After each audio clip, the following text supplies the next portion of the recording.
Hello guys, welcome to Ben 10 What If. So in this video, we will see what if Ben 10 lost Gwen and Grandpa Max. If you enjoy these kinds of stories, don't forget to show us some love by hitting the like button and subscribing to the channel. Your support means the world to us. Now, let's start the story. Chapter 1, The Price of Power. The Omnitrix sparked, green energy crackling dangerously around Ben's wrist as he slammed his palm down on the dial. The familiar rush of transformation washed over him, bones shifting, muscles expanding, consciousness stretching into something else, something alien. He didn't call out the name this time. No point when there was no one to hear it. Humongousaur's massive form crashed through the warehouse wall, concrete and rebar snapping like twigs. The Forever Knights scattered, armor clanking as they scrambled for weapons. Too late. Ben grabbed the nearest knight and lifted him off the ground, bringing the terrified man to eye level. "Where is he?" Ben growled, the dinosaur alien's voice rumbling through the warehouse. "Where's Vilgax?" I don't know what you're talking about."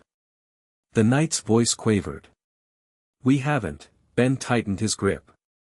6 of your bases in 3 weeks, and everyone's singing the same song. Someone's lying. A laser blast struck his shoulder. Ben turned, annoyed more than hurt, as 3 knights opened fire from behind a stack of crates. With a roar, he hurled the knight in his hand toward his companions, sending all 4 crashing into a heap. "I'm not asking again."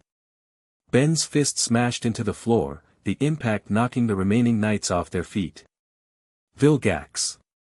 Where?" The knights exchanged panicked glances. One finally broke. "There was a deal. Some tech exchange off-world. That's all I know, I swear." Ben leaned closer. "Who made the deal?" "The Forever King. Only he knows the details." The wall behind Ben exploded inward.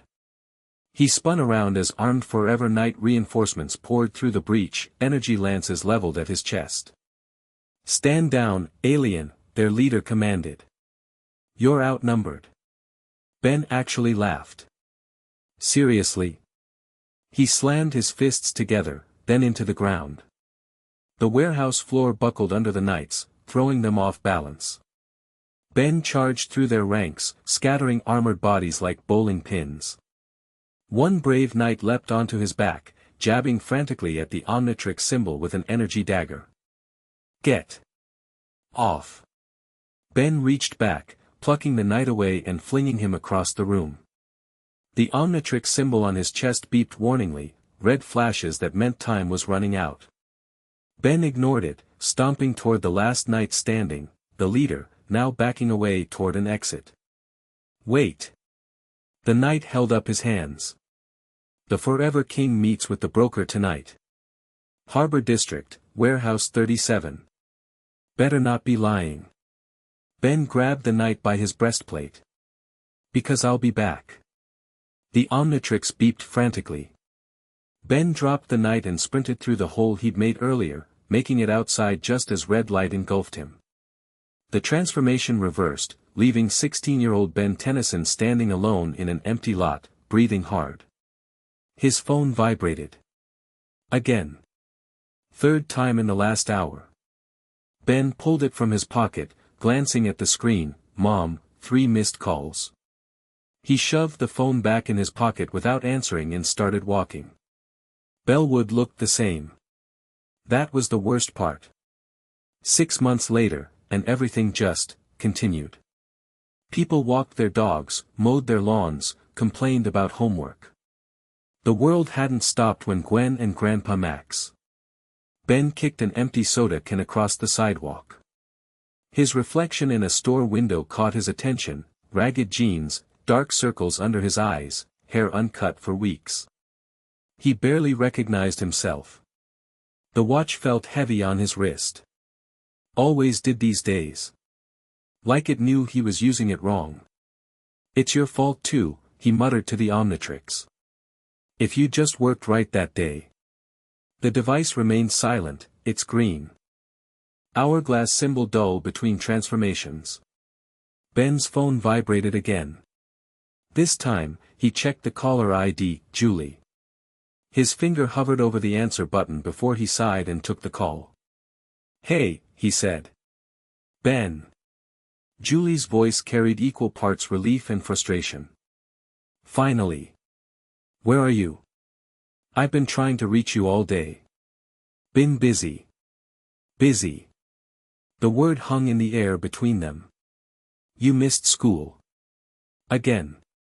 Had things to handle." "Things." She sighed. "Forever Night's things." Ben stopped walking. "How'd you? It's all over the news, Ben. Dinosaur creature demolishes warehouse." Subtle. They had information. About Vilgax. "I know." Her voice softened. "Ben, you can't keep doing this. Watch me." "That's not what I meant. You can't keep doing this alone. Let me help. Or your parents. Or, no." Ben's voice hardened. "I'm not putting anyone else in danger. Not you, not anyone. We're worried about you," Julie pressed. "You barely sleep, you're flunking classes, you don't return calls. This isn't what they would want. Don't." Ben's grip tightened on the phone. "Don't tell me what they would want. Ben, I've gotta go. There's a lead I need to follow tonight." "Wait, Ben," he hung up, immediately feeling guilty but pushing it down with all the other feelings he didn't have time for. The Harbor District was across town. He needed to get moving if he wanted to be in position when the Forever King showed. A green and black muscle car roared down the street, tires screeching as it pulled up alongside him. The window rolled down, revealing a face Ben hadn't seen in months. "Get in," Kevin Levin said, dark eyes serious beneath his black hair. "We need to talk."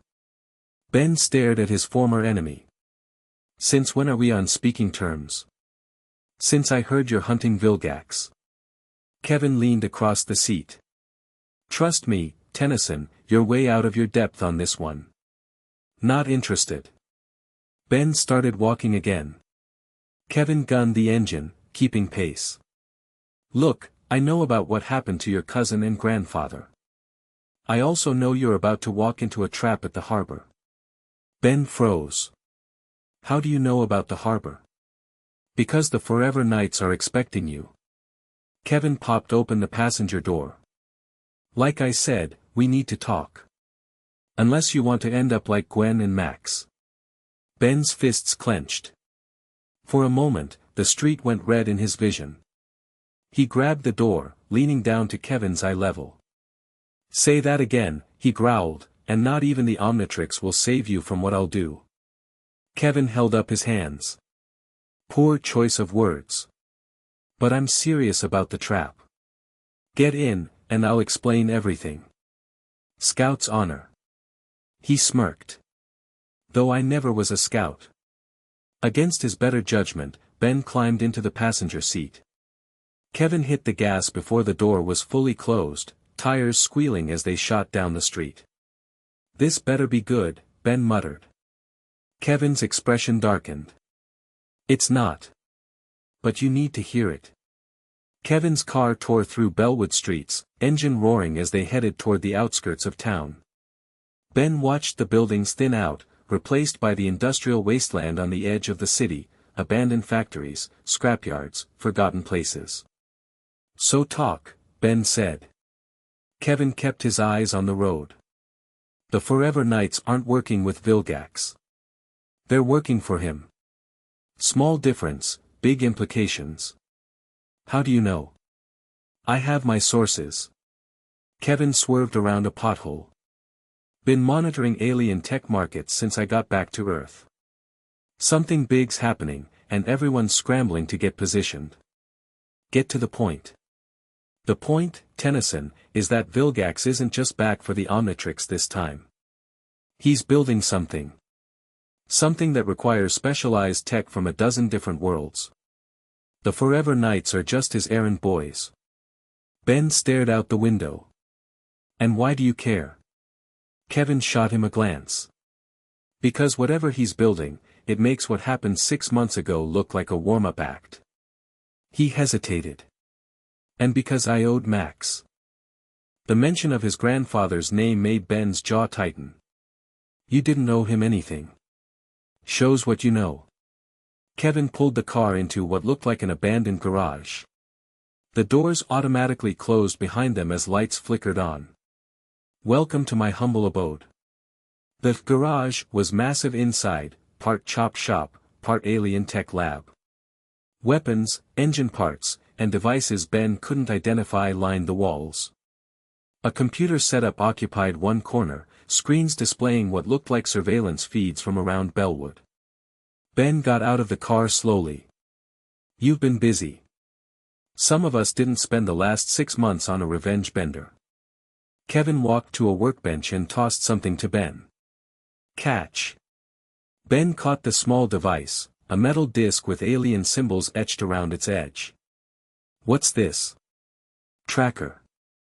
Pulled it off your jacket while you were busy threatening me. Ben blinked, patting his jacket.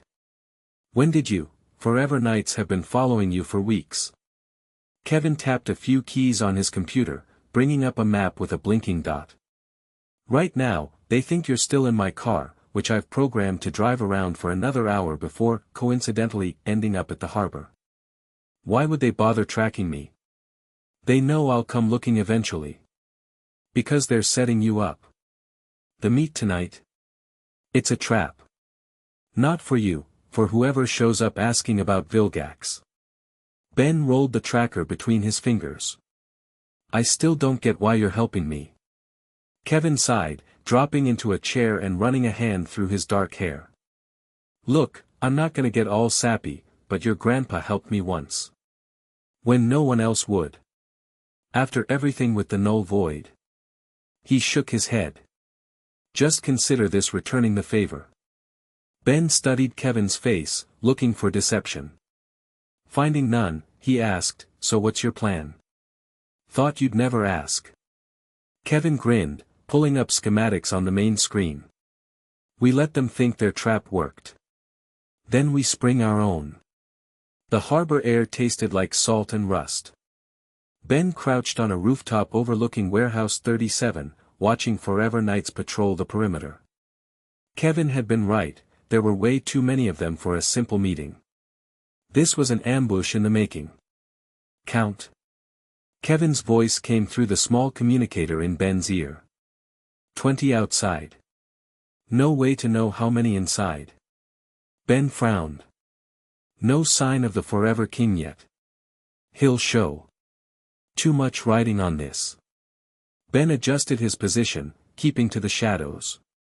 The warehouse sat at the end of a long pier, water on 3 sides, limited escape routes, easy to control access. Perfect for a trap. I still don't get it, Ben said. If they're working for Vilgax, why set traps for people asking about him? Because they're not the only ones looking for him. Kevin's voice turned serious.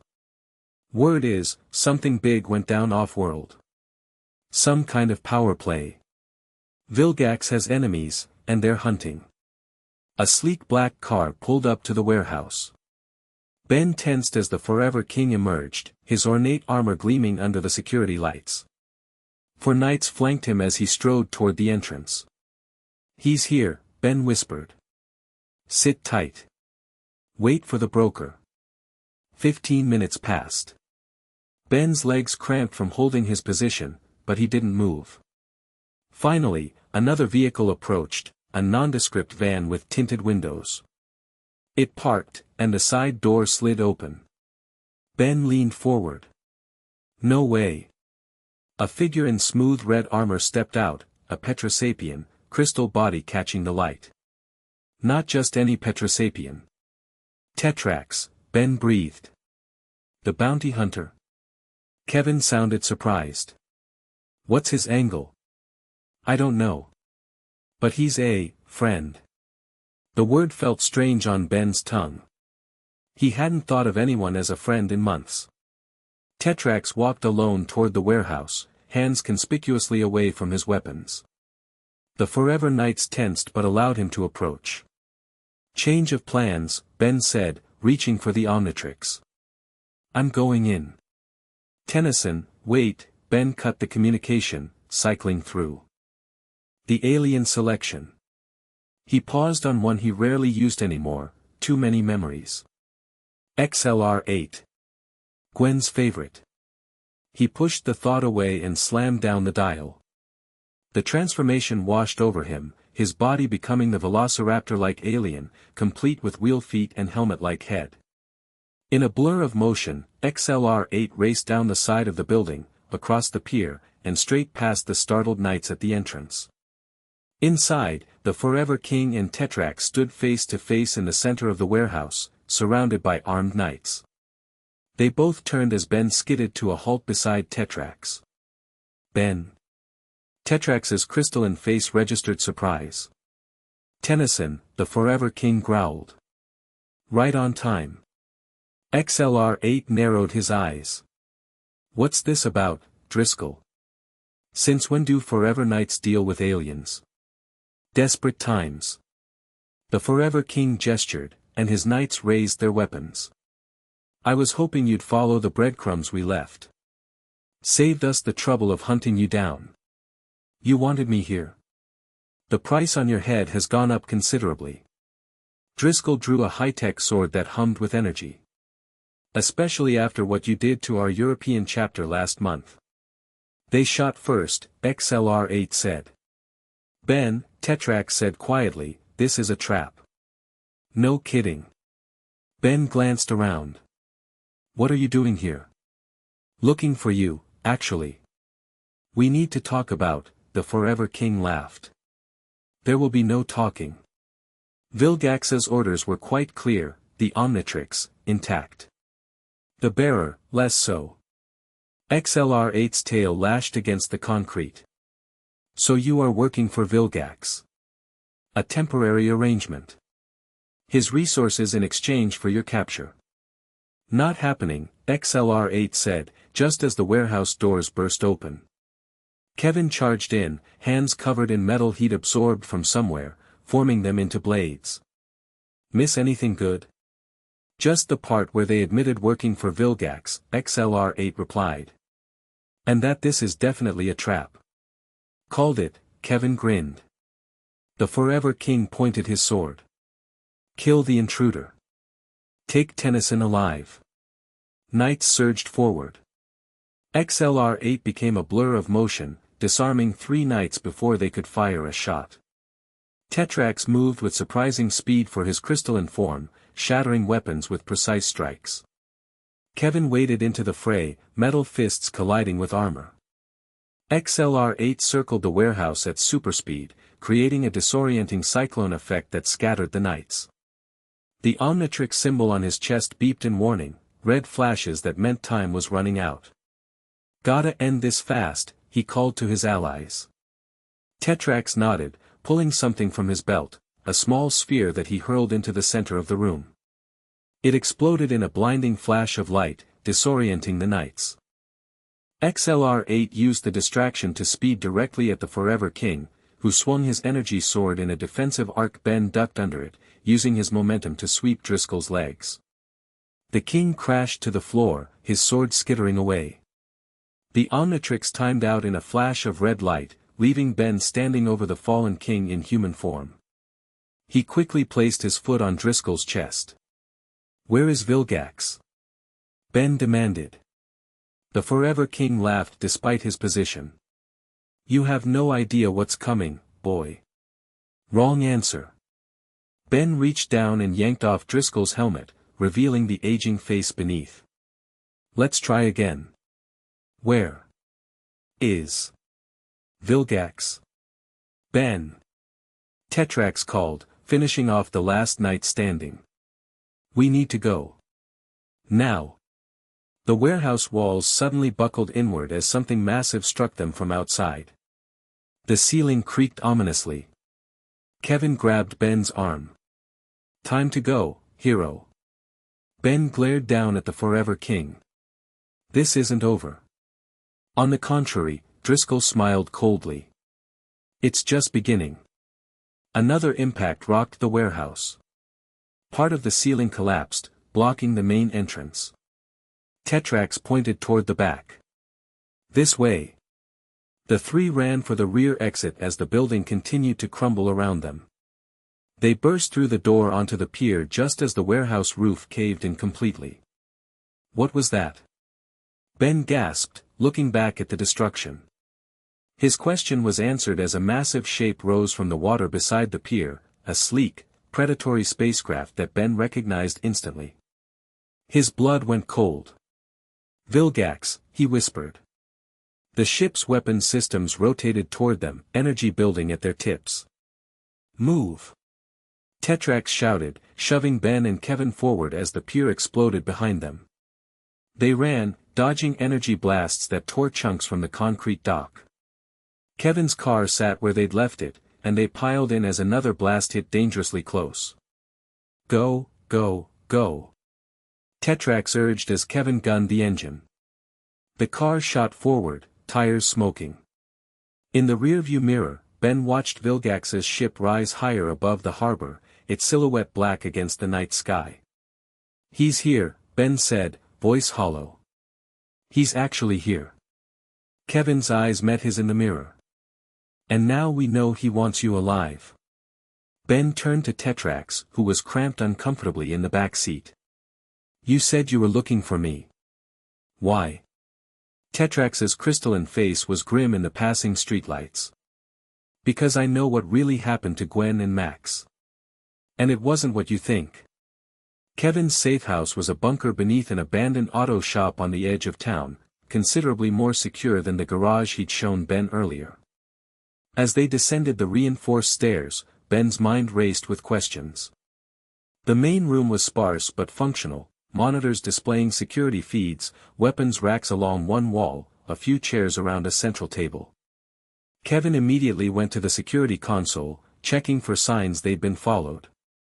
We're clear, he said after a moment. For now. Ben turned to Tetrax, who had to stoop slightly under the low ceiling. Talk. What do you know about what happened to my family? Tetrax's crystalline face remained stoic. First, I need to know what you believe happened. Ben's fists clenched. We were ambushed. Alien tech collectors working with Vilgax. They wanted the Omnitrix. Gwen and Grandpa. His voice caught. They didn't make it out. And you saw this happen? Tetrax pressed. I was knocked out early in the fight. Woke up to. Ben swallowed hard. To the aftermath. Tetrax exchanged a look with Kevin, who had gone unusually quiet. What? Ben demanded. What aren't you telling me? The attack was real, Tetrax said carefully. But it wasn't Vilgax's doing. Not directly. And there's something else. He hesitated. Just tell him, Kevin said. He deserves to know. Tetrax nodded. There were no bodies found, Ben. Not Gwen's. Not Max's. The words hit Ben like a physical blow. He staggered back, bumping into the table. That's not. I saw the explosion. Nothing could have survived that. Exactly, Tetrax said. Nothing should have survived, yet there were no remains. Don't you find that strange? Ben's mind reeled. For 6 months, he'd carried the image of that final explosion, the certainty that it had taken everything from him. The idea that there might be another explanation had never. If they didn't die in the explosion, Ben said slowly, then where are they? That's what I've been trying to determine. Tetrax pulled a small device from his belt, placing it on the table. It projected a holographic star map. 3 months ago, I detected a signal, an old plumber emergency beacon, using Max Tennyson's personal code. Ben stared at the glowing projection. Where? Tetrax pointed to a distant star system. The Andromeda Galaxy. A planet called Terrafuse. That's impossible. Ben shook his head. How would they get there? Why wouldn't they contact me? I don't have those answers, Tetrax admitted. But I do know this, whoever attacked you that day had technology beyond anything Vilgax possesses. They weren't trying to kill you, they were trying to separate you. Kevin leaned against the wall, arms crossed. The way I see it, either your family's alive out there, or someone went to a lot of trouble to make you think they might be. Ben's head was spinning. 6 months of grief and rage had defined his existence. The possibility that it had all been based on a lie, or worse, a manipulation, made his stomach turn. I need proof, he said finally. Not theories. Proof. Fair enough. Tetrax tapped the holographic projector again. The image shifted to what looked like security footage, grainy and distant, but unmistakable. A figure in a familiar Hawaiian shirt, moving through what appeared to be an alien marketplace. Grandpa? Ben whispered, reaching toward the hologram. Recorded 3 weeks ago on Terrafuse, Tetrax confirmed. I've been tracking his movements, trying to determine what he's doing. He seems to be searching for something, or someone. Gwen, Ben realized. He's looking for Gwen. That would be my guess. Ben's mind raced. We have to go there. Now. It's not that simple, Tetrax cautioned. Terrafuse is in hybrid-controlled space. Since the invasion began, what invasion? Ben interrupted. Tetrax and Kevin exchanged another look. You've been focused on Vilgax, Kevin said. But there's a bigger threat out there. The hybrid have been quietly taking over star systems for months. Earth is next on their list. How do you know all this? Ben demanded. Kevin's expression darkened. Because I was stuck in the middle of it when it started. Just got back to Earth a few weeks ago to warn everyone. Found out about what happened to you, figured you'd want to know. Ben paced the small room, trying to process everything. So you're telling me that Gwen and Grandpa Max might be alive, trapped on some distant planet in the middle of an alien invasion, and Vilgax is back on Earth building some doomsday weapon. Did I miss anything? Just that the Forever Knights are working with Vilgax, the hybrid are probably behind what happened to your family, and we have no way of reaching Andromeda without a functioning FTL drive, Kevin summarized. Ben stopped pacing. Actually, we might. He activated the Omnitrix, cycling through the aliens until he found the one he needed. If they're out there, I'm going to find them. And whoever took them is going to pay. Tetrax stepped forward. Ben, wait. Rushing in without a plan is exactly what got you into this situation. We need to be smarter. I've spent 6 months hunting the wrong enemy. Ben's voice rose. Every day I wasted here, they could have been, he broke off, unable to finish the thought. I know, Tetrax said quietly. But if we're going to save them, we need to approach this carefully. The hybrid are not enemies to be taken lightly. Ben's finger hovered over the Omnitrix dial. After a long moment, he lowered his hand. Fine. What's the plan? First, Tetrax said, we need to confirm what Vilgax is. Building. If it's what I suspect, it could be connected to why the hybrid took your family. And how do we do that? Ben asked. Kevin grinned. We break into his ship, of course. Dawn was breaking over Bellwood when Ben finally returned home. He slipped through his bedroom window, exhausted but too wired to sleep. His mind kept replaying Tetrax's revelation. Gwen and Grandpa Max, potentially alive. Everything he believed for 6 months, turned upside down. He collapsed on his bed, staring at the ceiling. The house was quiet, his parents already at work.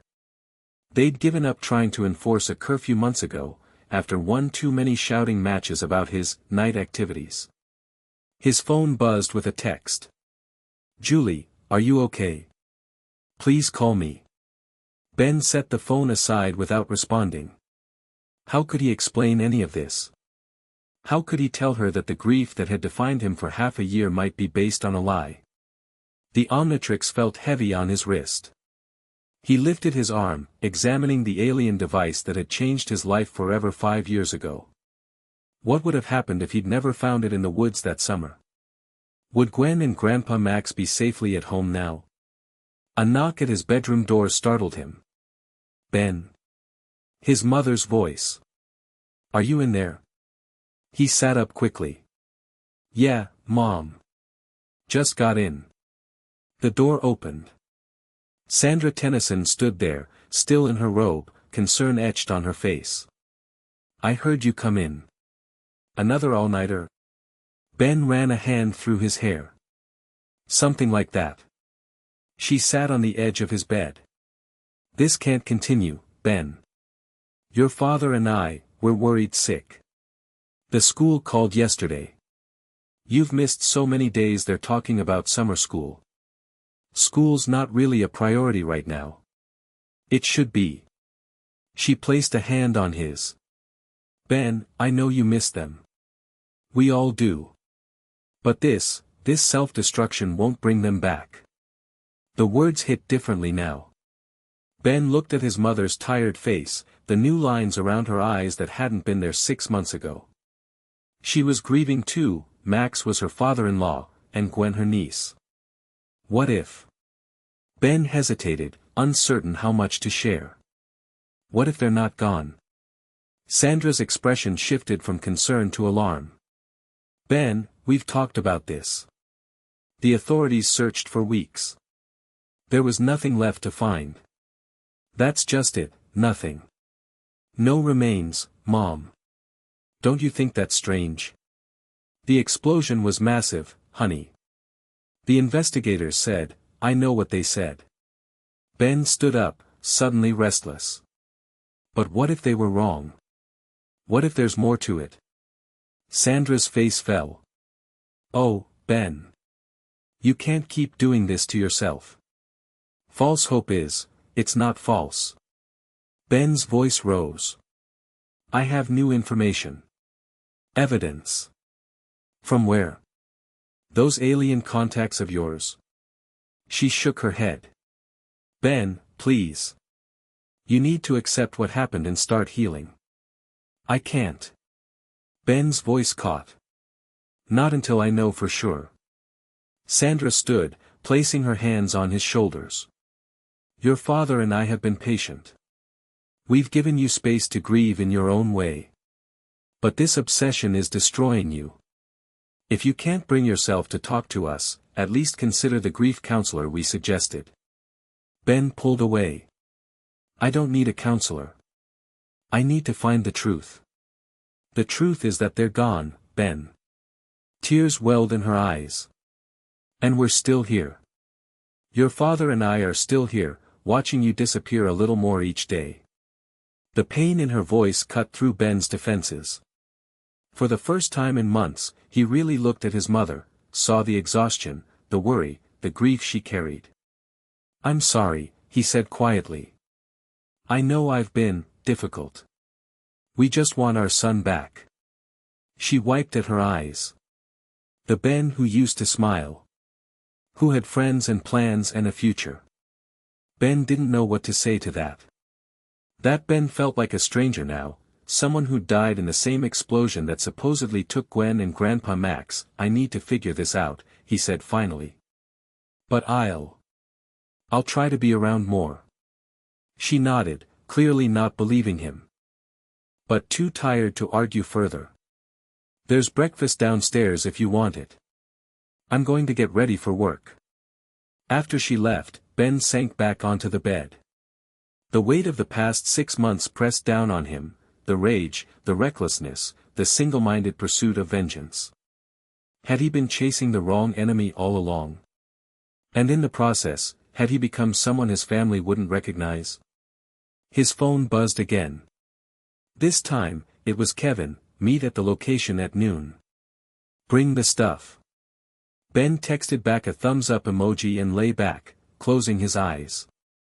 3 hours to catch some sleep before they attempted to infiltrate Vilgax's ship, possibly the most dangerous mission he'd undertaken since that fateful day 6 months ago. If Gwen and Grandpa Max were alive, he'd find them. And if someone had deliberately separated them from him, they'd pay. That much hadn't changed. But for the first time in 6 months, Ben felt something other than anger and grief. Hope. The sun beat down on the junkyard where Ben had agreed to meet Kevin and Tetrax. He picked his way through piles of scrap metal, the Omnitrix hidden under the sleeve of his jacket despite the heat. The backpack he carried contained the few pieces of alien tech he'd collected over years of hero work, technology Tetrax had said they'd need for their infiltration. He found Kevin elbow-deep in the engine of his car, tools scattered around him. There was no sign of Tetrax. "About time," Kevin said without looking up. "Where's Tetrax?" Ben dropped his backpack beside the car. "Scouting Vilgax's ship. Making sure it's still where we left it." Kevin wiped his hands on a rag. "You bring the stuff?" Ben nodded toward the backpack. "Everything I could find." "It's not much." Kevin rummaged through the bag, pulling out various devices. "This'll work. Especially this." He held up what looked like a small silver cube. "Galvan phase shifter. Where'd you get it?" "Grandpa had it in his RV. I grabbed some things after." Ben trailed off. "Is it important?" "It's our ticket inside. Vilgax's ship has energy shields that'll fry most matter on contact. This baby will shift us to the right frequency to pass through." Kevin pocketed the device. "Your grandpa had some serious toys." Ben leaned against the car. "So what's the plan exactly?" "Get on the ship. Find out what Vilgax is building. Get out without dying." Kevin shrugged. "Simple. That's not a plan. That's a wish list." "Fine." Kevin pulled a crude map from his pocket, spreading it on the hood of his car. "Tetrax got us schematics of a typical Chimera Sui Generis warship. Vilgax's ride will have modifications, but the basic layout should be the same." Ben studied the diagram. "Where would he keep whatever he's building?" "Engineering deck, most likely." Kevin pointed to a section near the ship's core. "High security, limited access points. We'll need a distraction to get in." "That's where I come in, I'm guessing." "You guessed right. Your watch gives us options." Kevin traced a path through the ship. "We enter here, through the maintenance access near the hull. You create a distraction here," he pointed to what looked like a large chamber, "while Tetrax and I sneak into engineering." Ben frowned. "Why am I the distraction?" "I should be the one finding out what Vilgax is up to." "Because you're the one he wants," Kevin said bluntly. "He's expecting you to come charging in, guns blazing. So that's exactly what you'll do, just not where he thinks you're headed." Before Ben could argue, a shimmer in the air announced Tetrax's arrival as he deactivated his cloaking device. "The ship is still in the harbor," he reported. "Submerged, but accessible. Security is heavy, drones patrolling underwater and in the air." "Did you spot Vilgax?" Ben asked. "Negative. But his lieutenant, Siphon, was visible on the command deck." Tetrax turned to Kevin. "Did you explain the plan?" Kevin nodded. "Just the broad strokes. Figured we'd work out the details together." Tetrax pulled out his own, much more detailed schematic. "Here's what we know. Vilgax's ship is maintaining a low profile, minimal crew, power diverted to specific systems. Whatever he's building, it's drawing massive energy. How do we get past the underwater patrols?" Ben asked. "You." Tetrax pointed to the Omnitrix. "Ripjaws can move silently underwater. You'll carry the phase shifter and create an entry point for us." Ben nodded, already mentally cataloging which transformations would be most useful once inside. "And the distraction?" "Something big," Kevin suggested. "Something that'll pull every guard on the ship to one location." "Humongousaur," Ben decided. "In the main hangar bay." Nothing draws attention like a dinosaur alien smashing ships. Tetrax considered this. It could work. But you'll need an escape route. Once they realize it's you, Vilgax will lock down the entire ship. I've got that covered. Ben tapped the Omnitrix. Ghost Freak can phase through any barrier. Once you guys are done in engineering, I'll meet you at the extraction point. Kevin gathered the equipment they'd need, distributing it among the three of them. We move at dusk. Less chance of civilian witnesses, and the harbor security shift changes at 6 p.m. One more thing, Tetrax said, his crystalline face serious. If we're discovered, don't engage Vilgax directly. His strength has increased significantly since your last encounter. How do you know? Ben asked. Because I've seen what he did to the last planet that stood in his way. Tetrax's voice was grim. There's nothing left of it now. The harbor was quiet as dusk settled over Bellwood. Security lights flickered on along the piers, casting long shadows across the still water. From their vantage point on an abandoned loading dock, Ben, Kevin, and Tetrax watched for patrol patterns. There, Kevin pointed as a sleek drone skimmed the water's surface before submerging again. They're running 5-minute sweeps. Tetrax checked his equipment one last time. Remember the plan. In and out in 20 minutes. Any longer, and the risk increases exponentially. Ben stared at the dark water, knowing that somewhere beneath the surface lay Vilgax's ship, and potentially answers about what happened to his family. The familiar pre-mission tension knotted his stomach, but there was something else too. Purpose. Direction. For the first time in months, he wasn't just lashing out blindly. Ready? Tetrax asked. Ben nodded, activating the Omnitrix. He cycled through the aliens until he found Ripjaws, then slammed down the dial. The transformation washed over him, his body elongating, skin becoming scaled, lungs adapting to breathe underwater. Ripjaws. The name escaped in a gurgling hiss. Ben flexed his clawed hands, the phase shifter secured to his belt.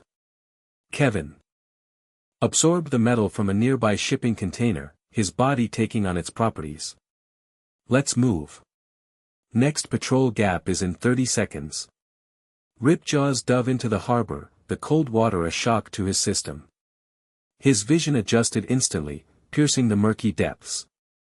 Kevin and Tetrax followed, the Petrosapien's density allowing him to walk along the harbor floor while Kevin used a small propulsion device to keep pace. They moved silently through the water, timing their advance between drone sweeps. As they descended deeper, the massive silhouette of Vilgax's ship came into view, a dark leviathan resting on the harbor floor, running lights dimmed to avoid detection from above. Ripjaws pointed to their entry point, a maintenance hatch near what appeared to be the ship's propulsion system. They approached cautiously, scanning for proximity alarms or security measures. The ship's hull hummed with energy, the shield Tetrax had warned about. Ripjaws removed the phase shifter from his belt, activating it according to Kevin's instructions. The small device projected a field around the three of them, the shield's energy rippling harmlessly against it. Ripjaws's powerful jaws made quick work of the external locking mechanism. The hatch opened with surprising ease, water rushing into the small chamber beyond. They entered quickly, sealing the hatch behind them. Inside was a cramped airlock. Tetrax activated the cycle, draining the water and pressurizing the chamber. As the last of the water disappeared, Ben's Omnitrix began to flash red. Timing out, he warned, voice still the guttural rasp of Ripjaws. Red light engulfed him, and he returned to human form just as the inner door of the airlock slid open. They found themselves in a dimly lit maintenance corridor, the walls pulsing with the ship's alien technology. "We're in," Kevin whispered, his metal form gleaming in the low light. "Now comes the tricky part." Tetrax consulted a small device that displayed their position on the ship's schematics. "Engineering is 3 levels up. The main hangar where you'll create the distraction is 2 levels down. We'll need to split up here." Ben checked the Omnitrix. It was recharging, the hourglass symbol pulsing slowly. I'll need a few minutes before I can transform again. Here. Kevin handed him a small communicator. When you're in position, give us the signal. We'll move on engineering as soon as the alarms sound. Ben tucked the device into his ear. How will I find the extraction point after? Tetrax handed him a small tracking device. This will lead you to us. But remember, 20 minutes.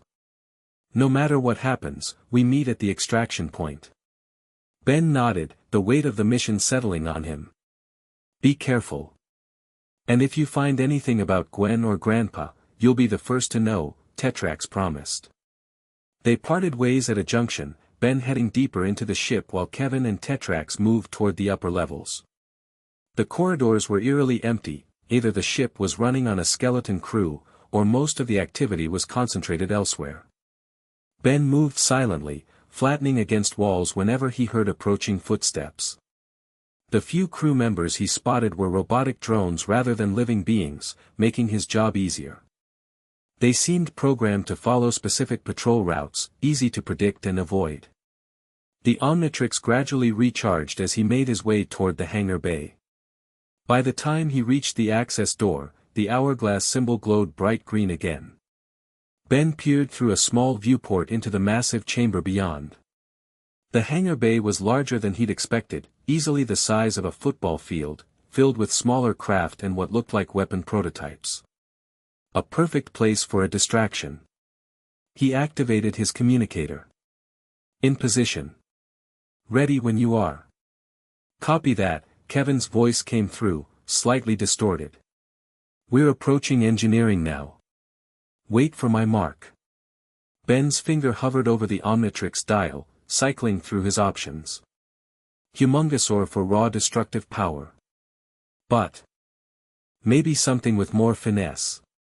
Tennyson. Kevin's voice again, urgent now. Change of plans. There's something you need to see. Engineering level, Section 7B, get here now. What? What about the distraction? Forget the distraction. This is about your family. Ben's heart raced. On my way. He abandoned the hangar plan, quickly retracing his steps to find the access ladder Kevin and Tetrax had used. Whatever they'd found must be significant for Kevin to risk changing the plan mid-mission. The engineering level was heavily guarded, automated security systems rather than drones. Ben activated the Omnitrix, selecting Ghost Freak. The transformation felt cold, as it always did with this particular alien, a chill that went beyond physical sensation. Ghost Freak phased through the security barriers, invisible to both electronic and organic detection systems. He moved through walls and floors, following the coordinates Kevin had sent to his communicator. Section 7B turned out to be a large laboratory space. Ben phased through the final wall and found himself in what looked like a high-tech research facility. And there, in the center of the room, were Kevin and Tetrax, both unconscious, bound with energy restraints. Trap. Before Ben could react, something struck him from behind, a concentrated energy beam that disrupted even Ghost Freak's intangible form. He materialized involuntarily, crashing to the floor as the Omnitrix timed out in a flash of red light. Benjamin Tennyson. The voice was familiar, sending ice through Ben's veins. Right on schedule. Ben looked up to see Vilgax standing over him, tentacled face twisted in what might have been a smile. Behind him stood Siphon, holding the weapon that had forced Ben back into human form. A neural disruptor, Siphon explained, noticing Ben's confused expression. Specifically calibrated to the ectoneurite frequency. Your Ghost Freak form has predictable weaknesses. Ben struggled to his feet, backing away. What did you do to them? Your friends. Vilgax gestured dismissively. Simply incapacitated. I have no quarrel with them. Then what do you want? Ben's eyes darted around the lab, looking for anything he could use as a weapon. The Omnitrix was still recharging, its symbol a dull red.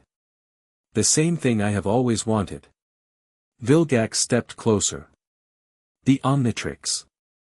But circumstances have evolved. Ben kept backing up until he hit a console. What's that supposed to mean? It means, Tennyson, that our long-standing feud has become a luxury neither of us can afford. Vilgax turned, gesturing toward a large view screen. Behold. The screen activated, showing star systems Ben didn't recognize. One by one, planets on the display turned from green to red. The hybrid invasion, Ben realized. Tetrax told me about it. Then he told you they are coming for Earth next. Vilgax's voice was grim. What he may not have told you is why. I'm guessing it's not for our charming personalities. Vilgax ignored the sarcasm. They seek the Omnitrix. Or rather, what it represents, the DNA of every sentient species in the galaxy. A repository of genetic material they intend to exploit. Ben's mind raced. Why? What would they want with alien DNA? The hybrid are dying.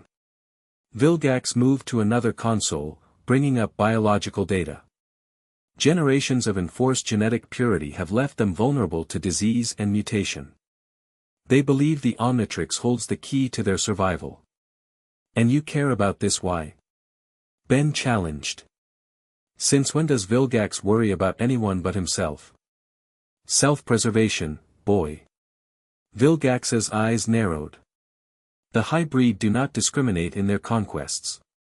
My homeworld falls within their expansion path. Already, they have taken 3 systems that once paid tribute to me. Ben glanced at his still recharging Omnitrix. He needed to keep Vilgax talking until it was ready. So what are you building here? Some weapon to fight them? In a manner of speaking. Vilgax pressed a button, and a section of the lab wall slid away, revealing a massive device that hummed with power. A dimensional transporter. Based on technology recovered from your world, specifically, a device your grandfather once possessed. Ben's blood went cold. The null void projector. A primitive version, yes. This is considerably more advanced. Capable of opening portals to specific coordinates across dimensional boundaries. You're trying to send the hybrid to the null void, Ben realized. An elegant solution, is it not? They would be contained, yet alive, satisfying even your tedious human morality. Something wasn't adding up. Why tell me this?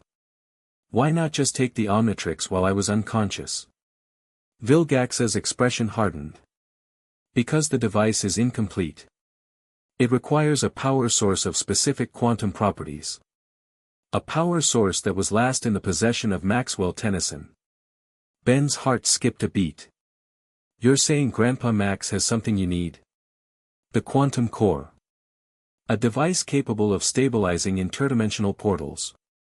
Without it, the transporter will collapse after a single use, hardly sufficient to address the hybrid threat. And you think I know where it is? Ben laughed bitterly.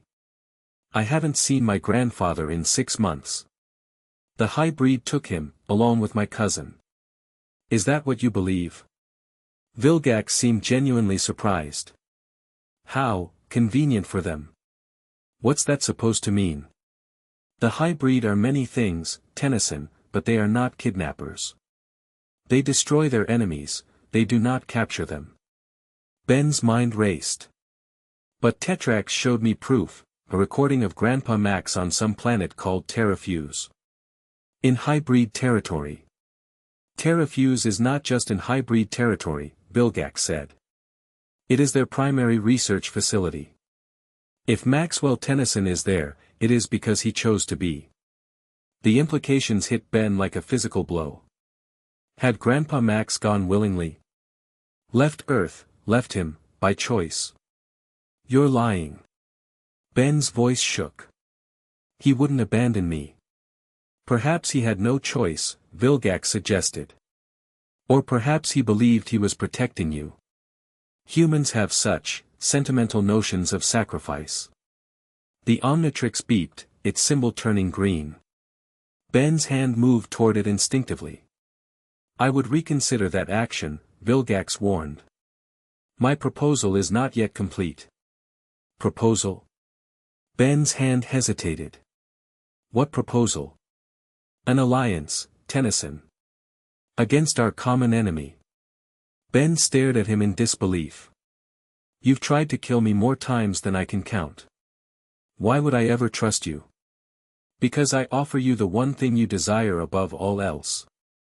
Vilgax's voice lowered. A way to find your family. Ben's finger remained poised over the Omnitrix. Keep talking. My dimensional transporter can be calibrated to terrafuse coordinates.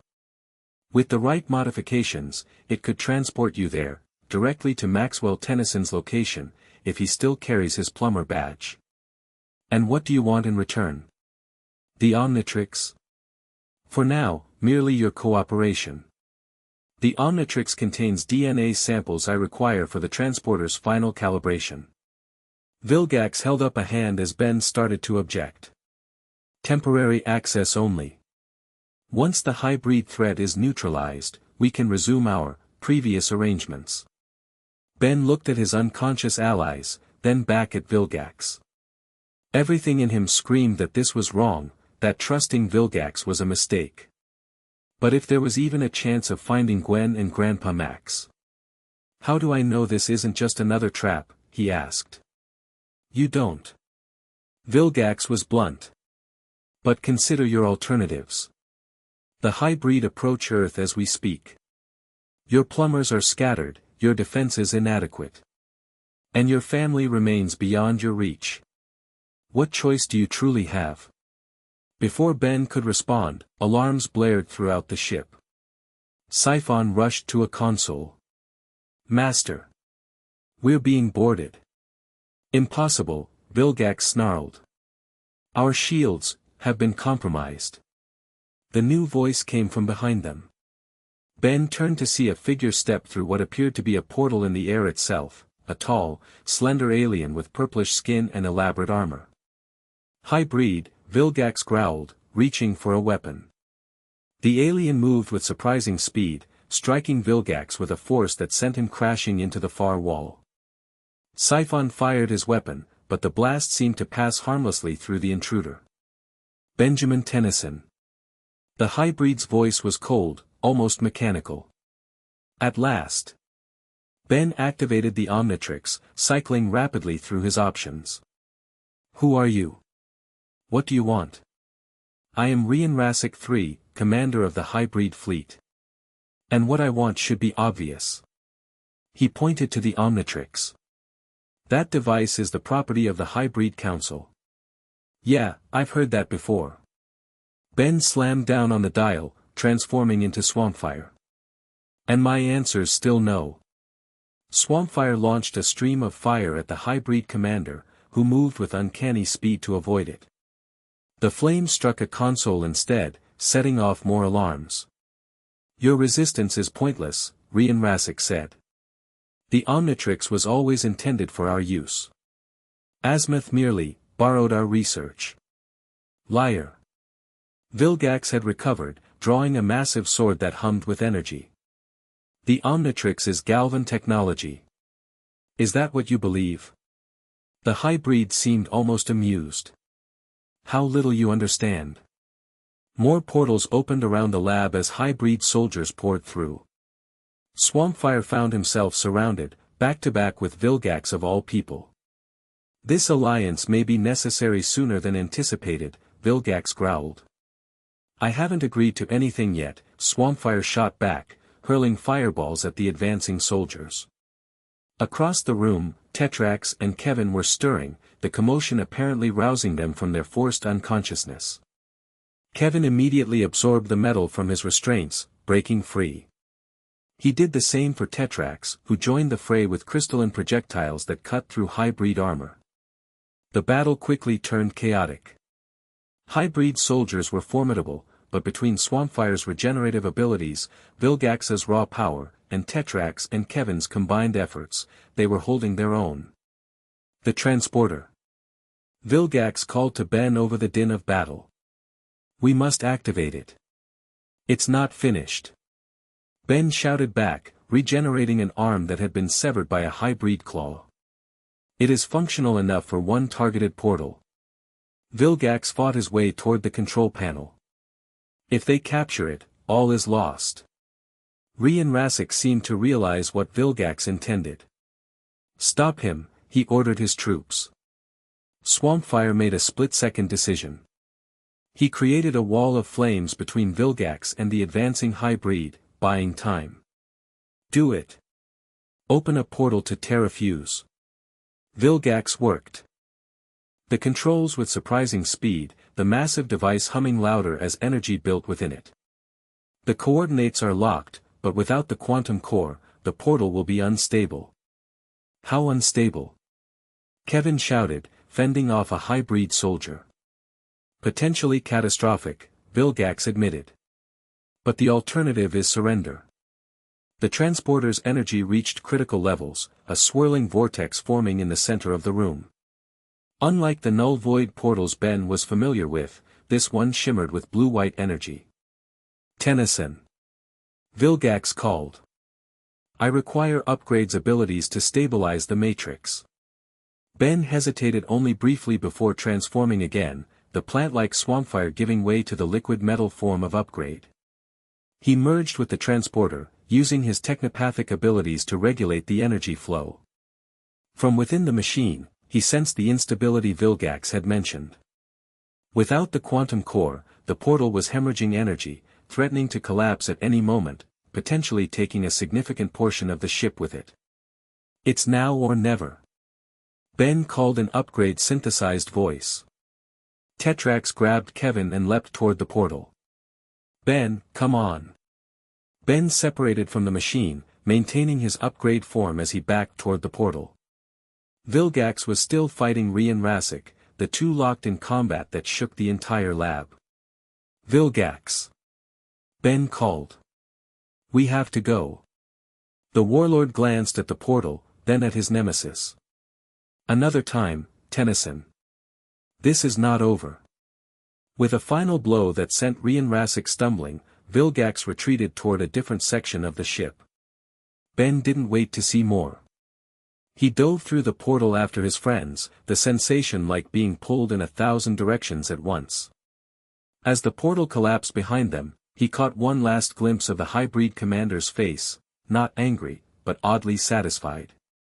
Then there was only the swirling chaos of interdimensional space, and the strange certainty that nothing would ever be the same again. They crashed onto solid ground, a rocky, barren landscape under an alien sky filled with twin suns. Ben returned to human form as the Omnitrix timed out, rolling to absorb the impact of their rough landing. Everyone okay? He gasped, sitting up. Kevin groaned, his metal coating retracted, leaving him vulnerable to the numerous cuts and bruises from their escape. Define okay. Tetrax seemed the least affected, his crystalline body more resilient to physical trauma. We survived. That's something. Ben looked around, taking in their surroundings.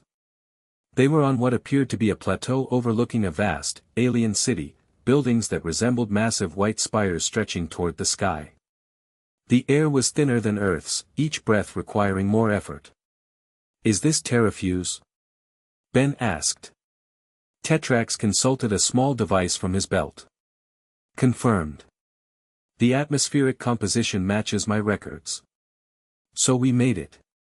Ben stood, wincing at newly discovered bruises. Now we find Grandpa Max. Slight problem with that plan, Kevin said, pointing to the city below. See those patrols? Hybrid. This whole planet is crawling with them. Tetrax nodded grimly. This is their research facility. Security will be extensive. Ben stared at the distant city, the reality of their situation sinking in. They were stranded on an alien world, in the heart of enemy territory, with limited resources and no clear plan.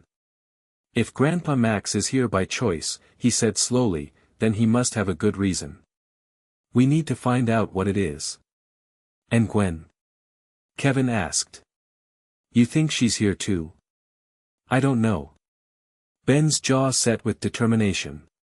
But I'm going to find out. Even if I have to tear this entire planet apart. The twin suns of Terrafuse continued their slow arc across the alien sky, casting long shadows across the landscape. In the distance, the white spires of the hybrid city gleamed like beacons, beckoning Ben toward answers he'd spent 6 months believing he would never find. Whatever awaited them there, one thing was certain. The price of power had never been higher. And Ben Tennyson was about to discover just how much more he might have to pay. Chapter 2, Ghosts That Haunt Us. The twin sons of Terrafuse beat down mercilessly as Ben, Kevin, and Tetrax huddled behind a rock formation, watching a hybrid patrol march past.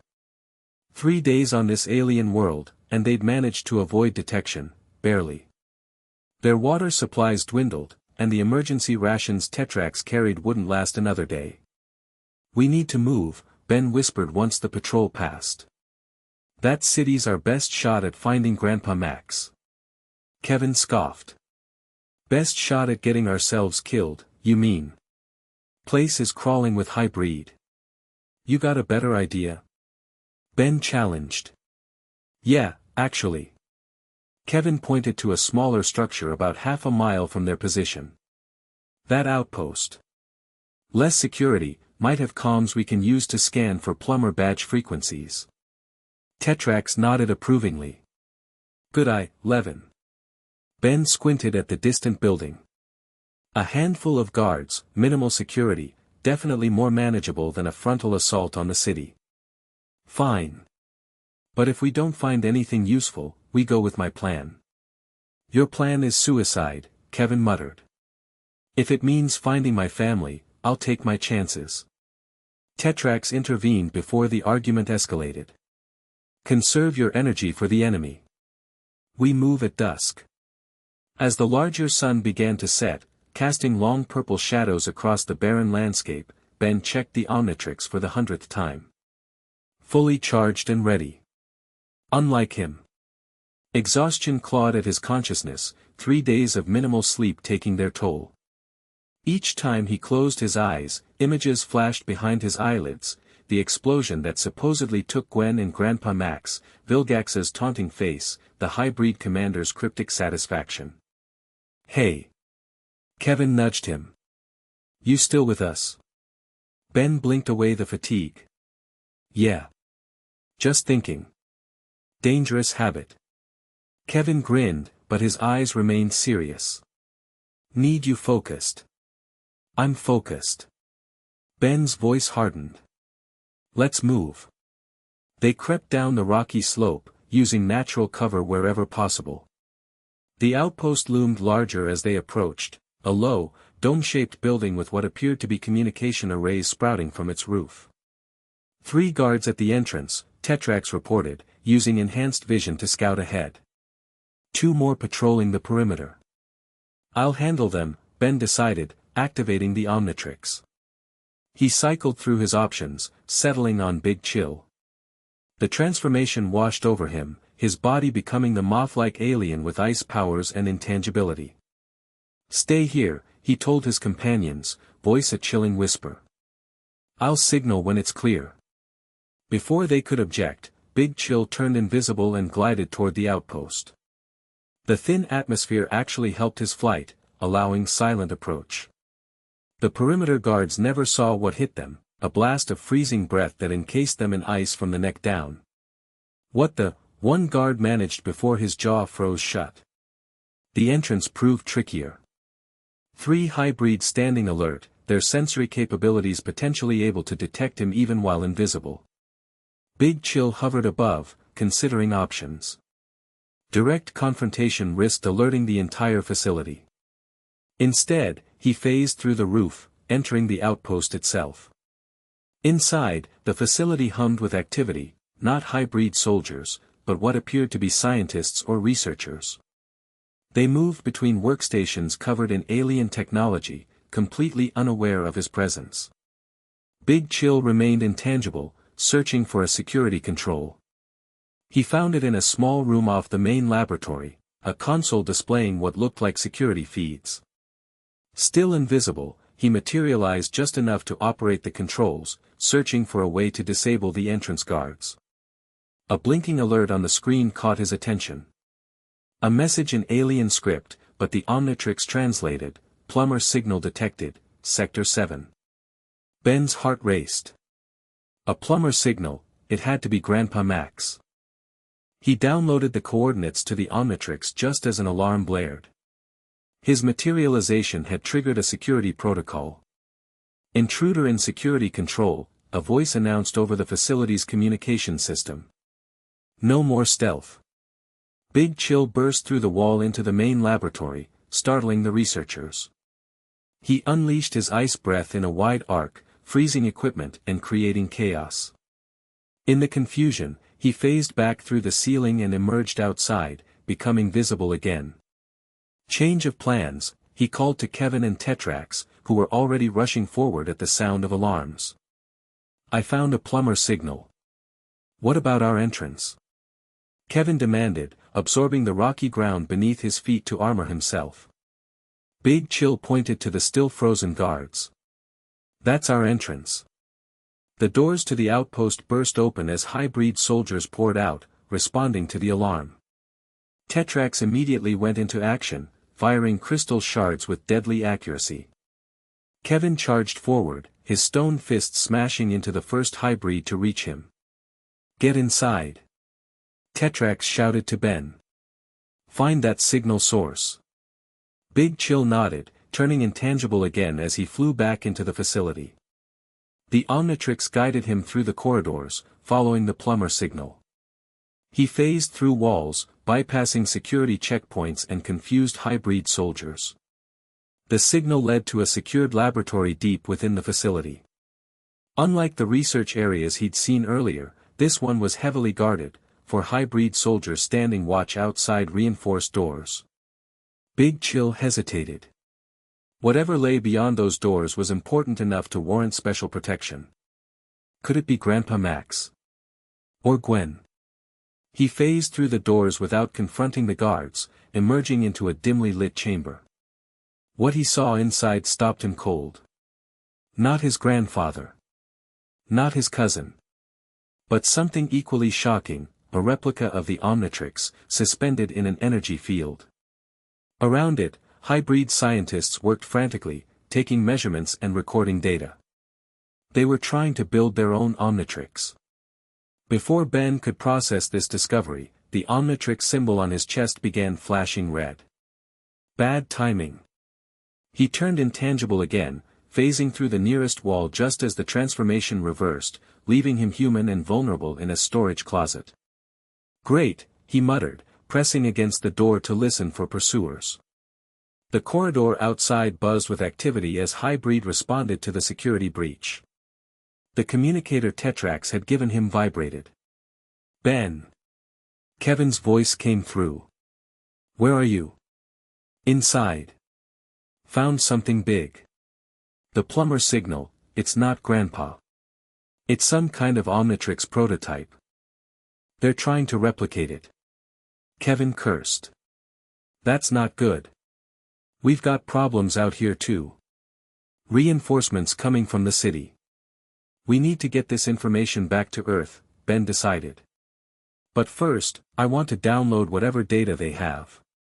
If they're building an Omnitrix, maybe they know something about the original, and who really created it. Can the hero complex wait until we're not about to be killed?" Kevin shot back. Ben ignored him, checking the Omnitrix. Still recharging. He'd have to move without powers for now. Cracking the door, he peered into the corridor. 2 hybrid soldiers stood with their backs to him, guarding the laboratory he'd just left. "I need a distraction," he whispered into the communicator. "On it," Kevin replied. Seconds later, a massive explosion rocked the facility, sending the guards rushing toward the sound. Ben slipped out of the closet and back into the laboratory, now empty of scientists who'd responded to the emergency. He moved quickly to the nearest console, searching for a way to access the system. The alien interface was incomprehensible, but the Omnitrix on his wrist lit up, connecting wirelessly to the hybrid computer. Data flowed between the devices, the Omnitrix apparently downloading information autonomously. "Thanks, Azimuth," Ben murmured, watching the progress indicator climb. A sound behind him made Ben spin around. One of the scientists had returned, staring at him with what passed for shock on a hybrid face. "Human," the alien hissed. "The Omnitrix bearer." Ben raised his wrist defensively, though the device was still recharging. "Stay back. I don't want to hurt you." The hybrid scientist tilted its head curiously. "Hurt me? You misunderstand your situation entirely." It moved to a control panel, pressing a sequence of buttons. "I've waited too long for this opportunity." Instead of triggering an alarm, the scientist activated a privacy shield, energy barriers that sealed the laboratory from outside intrusion or observation. "What are you doing?" Ben backed away cautiously. "Ensuring we're not interrupted." The scientist's voice changed, becoming less harsh, more familiar. "I didn't expect you to find us so quickly, Ben." Ben froze. "How do you know my name?" The hybrid reached up to its face and removed what Ben now realized was a mask, revealing human features underneath. An elderly man with gray hair and kind eyes that Ben would recognize anywhere. "Grandpa Max." Max Tennyson smiled wearily. "Hello, Ben. You've grown." Ben's legs nearly gave out. 6 months of grief, rage, and desperate searching, and Grandpa Max stood before him, disguised as a hybrid scientist. "How?" Ben's voice caught. "We thought you were dead." The explosion was necessary. Max's expression turned grim. "We needed the universe, especially Vilgax, to believe we were gone." "We?" Ben's heart raced. "Gwen. Is she alive too?" Max nodded, moving to another console. "She's deep cover in the main city. Communications blackout for security." He pressed several buttons, and a hidden door slid open in the laboratory wall. "Come. We don't have much time." Ben hesitated, overwhelmed by conflicting emotions, relief, confusion, anger. 6 months, Grandpa. 6 months I thought you were dead. Do you have any idea what that did to me? To our family? I know. Max's voice carried genuine regret. And I'm sorry. But what we discovered, he shook his head. It was too important, too dangerous. We couldn't risk anyone following us. Following you where? What is all this? Ben gestured at the Omnitrix replica. Why are you helping the hybrid build an Omnitrix? Not helping them. Infiltrating them. Max motioned urgently toward the hidden door. Your friends outside won't hold off reinforcements forever. Come with me, and I'll explain everything. The Omnitrix on Ben's wrist beeped, finally recharged. He looked at it, then at his grandfather, the man he'd mourned, whose death had nearly destroyed him. Part of him wanted to transform, to fly away, to process this betrayal alone. Instead, he followed Max through the hidden door, into a narrow corridor that sloped downward. Kevin, Tetrax, he said into his communicator. Fall back. I found him. I found Grandpa Max. You what? Kevin's shocked voice came back. Is he alive? And apparently undercover with the hybrid. Get to the north side of the facility. There's an underground exit. The corridor ended at a small chamber containing what looked like transport pods, single-person vehicles shaped like eggs. These will take us to the safe house, Max explained, activating one. Your friends can follow the tracker signal. What tracker? Max pointed to Ben's jacket. The one I slipped on you when we hugged. We didn't hug. Details. Max smiled faintly. You always were observant. Ben didn't smile back. You've got a lot of explaining to do. I know. Max's expression sobered. And I will. But first, We need to get somewhere secure. The hybrid have ears everywhere. They climbed into separate pods. Max input coordinates, and the vehicles hummed to life, sliding into tubes that presumably led away from the facility. As the pod accelerated, carrying Ben deeper into the unknown, questions swirled in his mind. His grandfather was alive. Possibly Gwen too. But why the deception? What could be so important, so dangerous that it justified letting him believe they were dead for 6 months? The ghost that had haunted him wasn't a ghost at all. And somehow, that felt even more unsettling. The transport pod emerged in what appeared to be an abandoned mining operation, far from the hybrid facility. Ben climbed out, legs stiff from the cramped journey. Max's pod arrived seconds later, the older Tennyson stepping out with the practiced ease of someone who'd made this trip many times before. "Your friends should be here soon," Max said, checking a device on his wrist that resembled a stripped-down plumber badge. The pods leave no energy signature to track. Ben remained silent, processing everything. His grandfather stood before him, alive, seemingly well, after 6 months of believing him dead. The relief he should have felt was overshadowed by confusion and growing anger. "You should sit," Max suggested, gesturing to some crates. "You look exhausted." "Wonder why," Ben muttered, but took a seat anyway. His legs felt like they might give out at any moment, a combination of fatigue, shock, and the thinner terrafuse atmosphere. Max busied himself with a hidden panel in the wall, revealing supplies and communication equipment. "Are you injured? Hungry?" "I'm fine." Ben's voice came out harder than intended. "Just tell me what's going on, Grandpa." "The truth. All of it." Max sighed, age showing in the lines of his face. "It's complicated, Ben. Try me. I've had 6 months to get really good at complicated." Before Max could respond, a section of wall slid open, revealing a hidden entrance. Kevin and Tetrax rushed in, weapons ready, only lowering them when they confirmed the room was secure. "Max Tennyson." Tetrax's crystalline face showed no emotion, but his voice carried respect. "The reports of your demise were premature." "Exaggerated might be the word," Max replied with a grim smile. "Good to see you, Tetrax." "And Kevin Levin, now there's a surprise." Kevin shrugged uncomfortably. "Yeah, well, someone had to keep an eye on Tennyson here. Kid's a magnet for trouble. Some things never change." Max activated another panel, and the entrance sealed behind them. "We're secure for now, but we can't stay long. Once they realize what was accessed at the facility, they'll start searching." "Accessed?" Kevin looked at Ben. "What did you do?"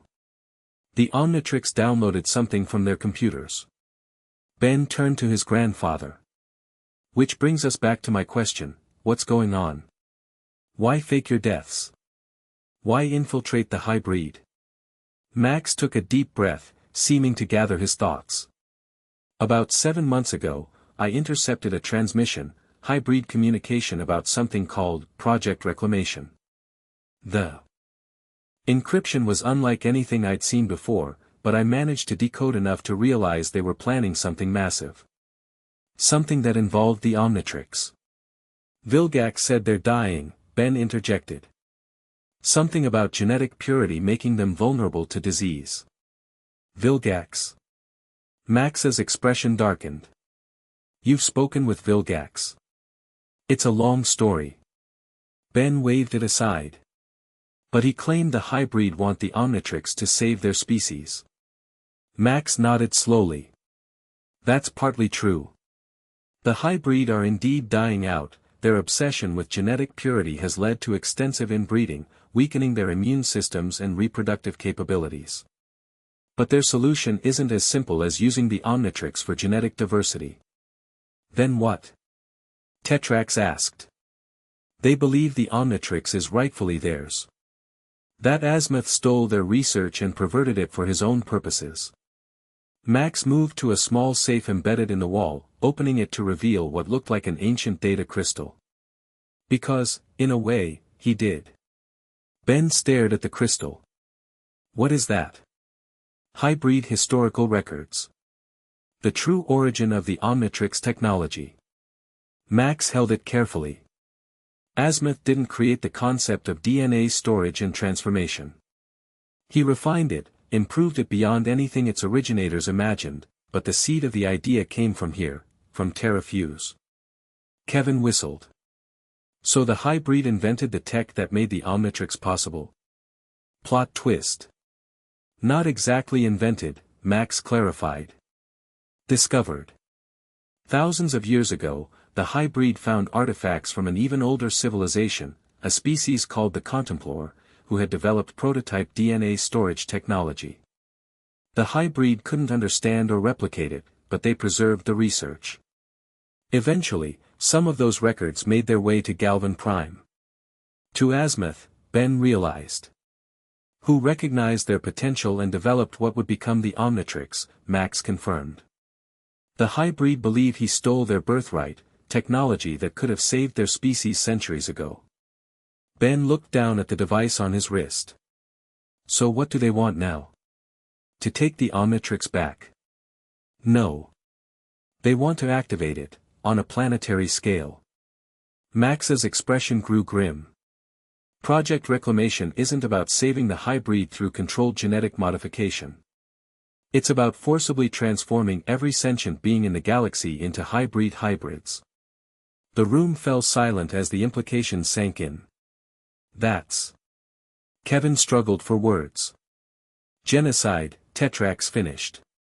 Of a kind never before attempted. But how? Ben asked. The Omnitrix only works on the wearer.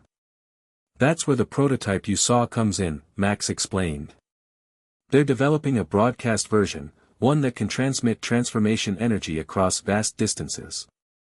If they succeed, they could trigger forced DNA recombination in any species with the right receiver technology. And they're installing those receivers? Kevin guessed. They already have. Disguised as communication upgrades, planetary defense systems, even consumer technology. Max pulled up a holographic display showing dozens of worlds, including Earth. Every major population center in the galaxy has been seeded with receivers, just waiting for activation. Ben's mind reeled. This is why you faked your deaths. To infiltrate the hybrid and stop this project? Max nodded slowly. We needed deep cover. Complete separation from our past lives. The only way to gain their trust was to appear as refugees from a species they'd already marked for recombination. We. Ben pressed. You and Gwen. Yes. Her magical abilities proved unexpectedly valuable to our cover story. The hybrid have been studying anodite energy as a potential power source for their broadcast device. Ben stood abruptly, unable to contain his frustration any longer. And it never occurred to you to tell me what was going on. To take me with you. Or at least let me know you weren't actually dead. It was too risky, Max said quietly.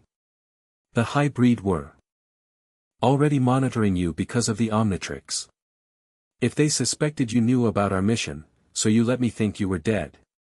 Ben's voice cracked. Do you have any idea what these past 6 months have been like? What I've done? What I almost became? Max's expression softened with genuine regret. I can only imagine. And I'm sorry, Ben. Truly. But we had no choice. There's always a choice. Ben turned away, struggling to control his emotions. Mom and Dad are devastated. They think they lost both of you. And for what? You've been here 6 months. What have you actually accomplished? Max's silence was answer enough. We've gathered critical intelligence, he finally said. Mapped their facilities, identified key personnel. Gwen has gained their trust enough to access restricted areas. We're close to locating the main broadcast facility. So you still don't know where it is? Kevin asked incredulously. After 6 months. The hybrid compartmentalize information ruthlessly, Tetrax noted. Even high-ranking officials often know only their specific responsibilities. Which is why finding you here is both a miracle and a complication, Max told Ben. Your presence will be reported up the chain of command. The hybrid will know something is wrong. Good. Ben's jaw set stubbornly. Let them know we're on to them. Ben, no, Grandpa. I'm done with secrets and spy games.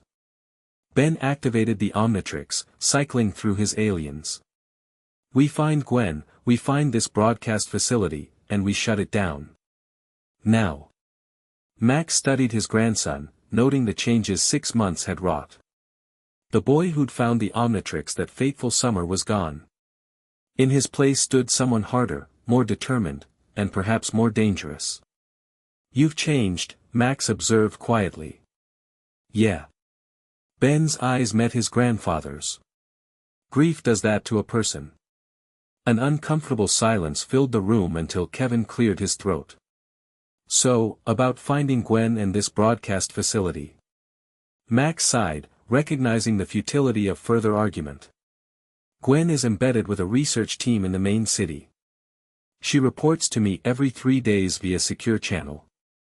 Her next contact is scheduled for tomorrow. Too long, Ben decided.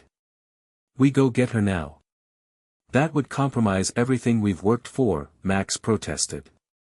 Your cover's already blown, Kevin pointed out. The moment they realize their lab was hacked and you've disappeared. He's right, Tetrax added. Our priority should be extracting Gwen and targeting the broadcast facility directly. Max looked between them, outnumbered. You don't understand how heavily guarded the city is. Getting in without proper clearance is suicide. Then it's a good thing we have these. Ben held up his wrist, the Omnitrix gleaming. Between this and whatever data we downloaded from their computers, we should be able to fake our way in. It's not that simple, Max began. It never is. Ben's voice hardened. But I didn't cross galaxies and fight Vilgax just to sit around waiting. Gwen's been pretending to be someone else for 6 months. That ends today. Kevin grinned. I like this new decisive Ben. Way less annoying than the old one. Tetrax nodded in agreement. A direct approach may indeed be our best option, given that stealth is no longer viable. Max looked at his grandson, the determination in his eyes, the set of his jaw. So like his father. So like himself at that age. He realized with a mixture of pride and concern that Ben had grown up in his absence, forced into maturity by circumstances beyond his control. All right, he conceded. But we do this my way. I know the city, the patrol patterns, the security protocols. Deal, Ben agreed immediately. When do we move? After nightfall. The second sun sets in approximately 4 hours. Max moved to a storage container, retrieving what looked like hybrid armor. In the meantime, we prepare. You'll need disguises, credentials, and a crash course in hybrid behavioral protocols. As Max outlined the plan, Ben felt a renewed sense of purpose. For the first time in 6 months, he wasn't chasing ghosts or seeking vengeance. He was working to save his family, his complete family, and stop a threat that endangered the entire galaxy. The ghosts that had haunted him weren't ghosts at all. They were flesh and blood, still fighting the good fight. And now, finally, he would fight alongside them again. Night on Terrafuse brought an eerie calm to the landscape. The temperature dropped rapidly without the twin suns, transforming the scorching desert into an Arctic wasteland. From their vantage point overlooking the hybrid capital, Ben, Kevin, Max, and Tetrax observed the city's nocturnal transformation, buildings illuminated by pale blue light, patrol patterns shifting to accommodate reduced visibility. Remember the plan, Max said, adjusting his hybrid disguise. We enter through the agricultural sector, security is lighter there. Ben and I will locate Gwen while Kevin and Tetrax create a distraction at the power distribution hub. Ben nodded, uncomfortable in his own disguise. The hybrid exoskeleton felt alien against his skin, the mask limiting his peripheral vision. How will we find her? Max held up a small device. Tracking her plumber badge. She keeps it deactivated most of the time, but our arrival should have triggered the emergency protocol. She'll be expecting extraction. And if she's not? Kevin asked, always the pessimist. Then we adapt, Max replied simply. They moved down the ridge toward the city's perimeter, where massive agricultural domes housed the plants sustaining the hybrid population. Security checkpoints dotted the approach, but Max led them confidently toward a service entrance. Credentials ready, he murmured as they approached the guards. Ben tensed as a hybrid security officer scanned the identification chips embedded in their disguises. The Omnitrix hummed quietly beneath his costume, ready if things went sideways. The guard hesitated, examining Max's credentials with unusual scrutiny. Research Division clearance. Your business in agricultural sector. Genetic sampling, Max replied in flawless hybrid speech patterns. Priority directive from Central Command. Ben held his breath as the guard considered this. Their entire plan hinged on this first checkpoint. If they couldn't get into the city. Proceed, the guard finally said, stepping aside. Restricted areas remain off-limits without additional authorization. They passed through the checkpoint into a massive dome filled with alien vegetation, plants that seemed to glow from within, bathing everything in soft blue light. Workers moved between cultivation beds, harvesting what looked like crystalline fruits. That was too easy. Kevin muttered once they were out of earshot. Security is focused on keeping people out of the city, not internal sectors, Max explained. Once inside, they rely on identification scans and behavioral monitoring. Meaning act like you belong, Tetrax added. They navigated through the agricultural dome toward a transit station that would take them deeper into the city. Ben marveled at the scale of the operation. The dome alone could house several city blocks, and it was just one of many visible from their earlier vantage point. The city's layout is concentric, Max explained as they boarded an automated transport. Agricultural domes form the outer ring, then residential zones, research facilities, and finally the central command at the core. Where's Gwen? Ben asked. Max checked his tracker. Research sector, level 4. Genetics division. And the broadcast facility? Tetrax inquired. Unknown, Max admitted. But Gwen's been tracking energy readings. She believes it's somewhere beneath Central Command. The transport glided silently through a tunnel, emerging into the residential zone, stark white structures with minimal ornamentation, reflecting the hybrid's utilitarian culture. Few civilians were visible, most likely confined to their dwellings during night cycle. This is where we split up, Max said as they approached the research sector checkpoint. Kevin, Tetrax, the power distribution hub is one level down from here. The disruption needs to be significant but not catastrophic. We need confusion, not a lockdown. Kevin grinned beneath his disguise. Confusion is my specialty. We'll create an appropriate distraction, Tetrax assured him. Good luck finding Gwen. They separated, Kevin and Tetrax taking a service corridor that would lead them to the lower levels. Ben and Max continued toward the research sector checkpoint, where security was noticeably tighter.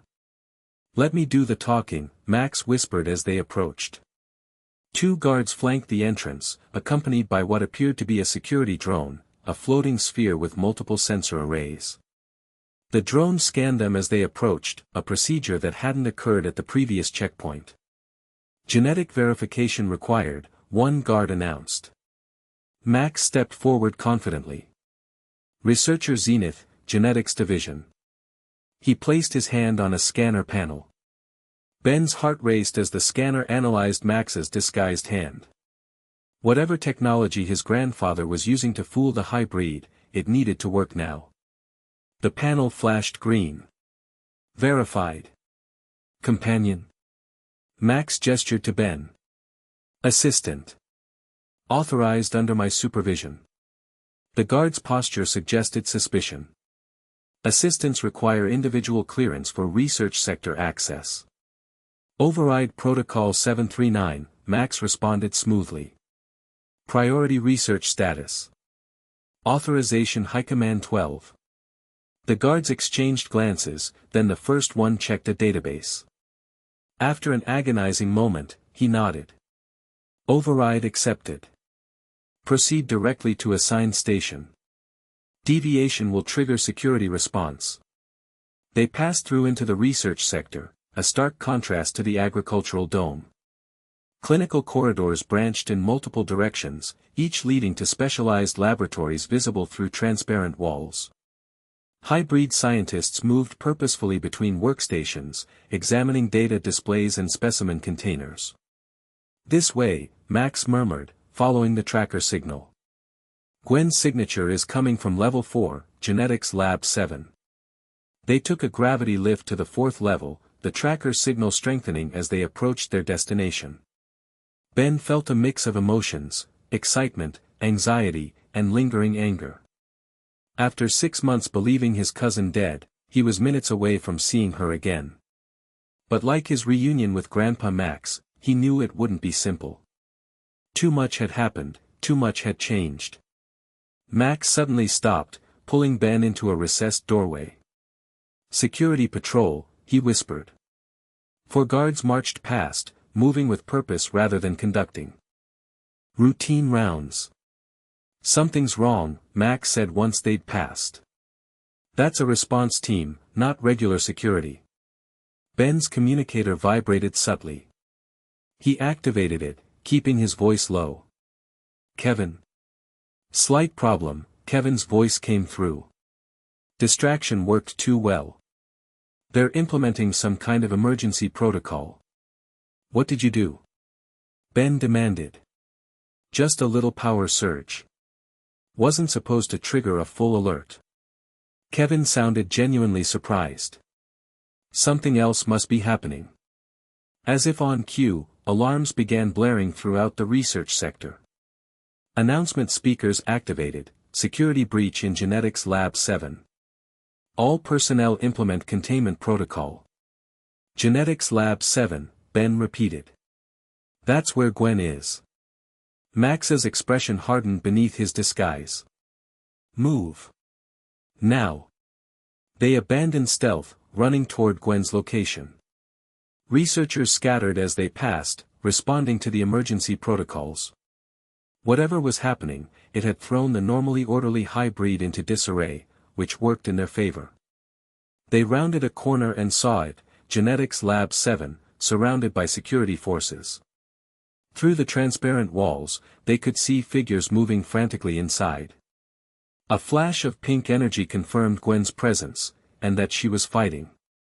Cover blown, Max said grimly. Time for Plan B. What's Plan B? Ben asked, already activating the Omnitrix. Improvise. Ben grinned, selecting Diamond Head from his alien roster. The transformation washed over him, shattering his hybrid disguise as his body crystallized into the Petrosapien form. Hey, he called to the guards. Looking for me? The hybrid security forces turned, momentarily startled by his transformation. That hesitation was all Ben needed. Diamond Head launched a barrage of crystal shards, pinning several guards to the walls. The others recovered quickly, advancing with energy weapons charged. Max discarded his own disguise, revealing plumber battle armor underneath. He drew a compact energy pistol and targeted the lab's security controls. Get to Gwen. I'll handle these ones. Diamond Head charged forward, crystalline body deflecting energy blasts as he crashed through the remaining guards. One particularly large hybrid met him head-on, claws scraping against his diamond hard skin. The Tennyson boy, the hybrid hissed. You are too late. I get that a lot. Diamond Head's arm formed into a blade that he drove into the floor, sending a crystal wave that knocked the hybrid off balance. Never stops me. He kicked open the laboratory doors to find chaos inside. Equipment lay shattered, alarms blared, and in the center of it all stood Gwen, not as he remembered her, but transformed. Her skin had taken on a purplish hue, her hair floating around her head like flame, eyes glowing with mana energy. Ben. Her voice carried an echo, power radiating from every syllable. Gwen. We need to go. Now. She turned toward a hybrid who cowered in the corner, clearly the target of her wrath. They know. They've always known. This was never about saving their species, it's about domination. We can deal with that later. Ben urged, deflecting an energy blast from security forces entering through a side door. Kevin and Tetrax are waiting. Grandpa's outside. The mention of their grandfather seemed to penetrate her rage. The glow around Gwen diminished slightly, her feet touching the ground again. Grandpa's here too. Family reunion later, Ben insisted, creating a crystal barrier to block incoming fire. Escape now. Gwen nodded, gathering her power. With a gesture, she enveloped them both in a mana shield that expanded outward, knocking back the advancing security forces. This way, she called, blasting open a section of wall that revealed a service corridor beyond. They rushed through the opening, Diamond Head sealing it behind them with a crystal barrier. In the corridor, they found Max exchanging fire with more hybrid security. Gwen. Max called, relief evident in his voice. Later, Grandpa, she replied. Extending her shield to include him. We need to get to the extraction point. The Omnitrix symbol on Diamond Head's chest began flashing red, timing out at the worst possible moment. Ben gritted his teeth, focusing on maintaining their escape route. Which way? Central Hub, Max directed, firing over the shield at pursuing forces. Kevin and Tetrax should meet us there. They fought their way through the corridors, Gwen's magic and Max's experience compensating for Ben's transformed state. The hybrids seemed to be everywhere, converging on their position with coordinated precision.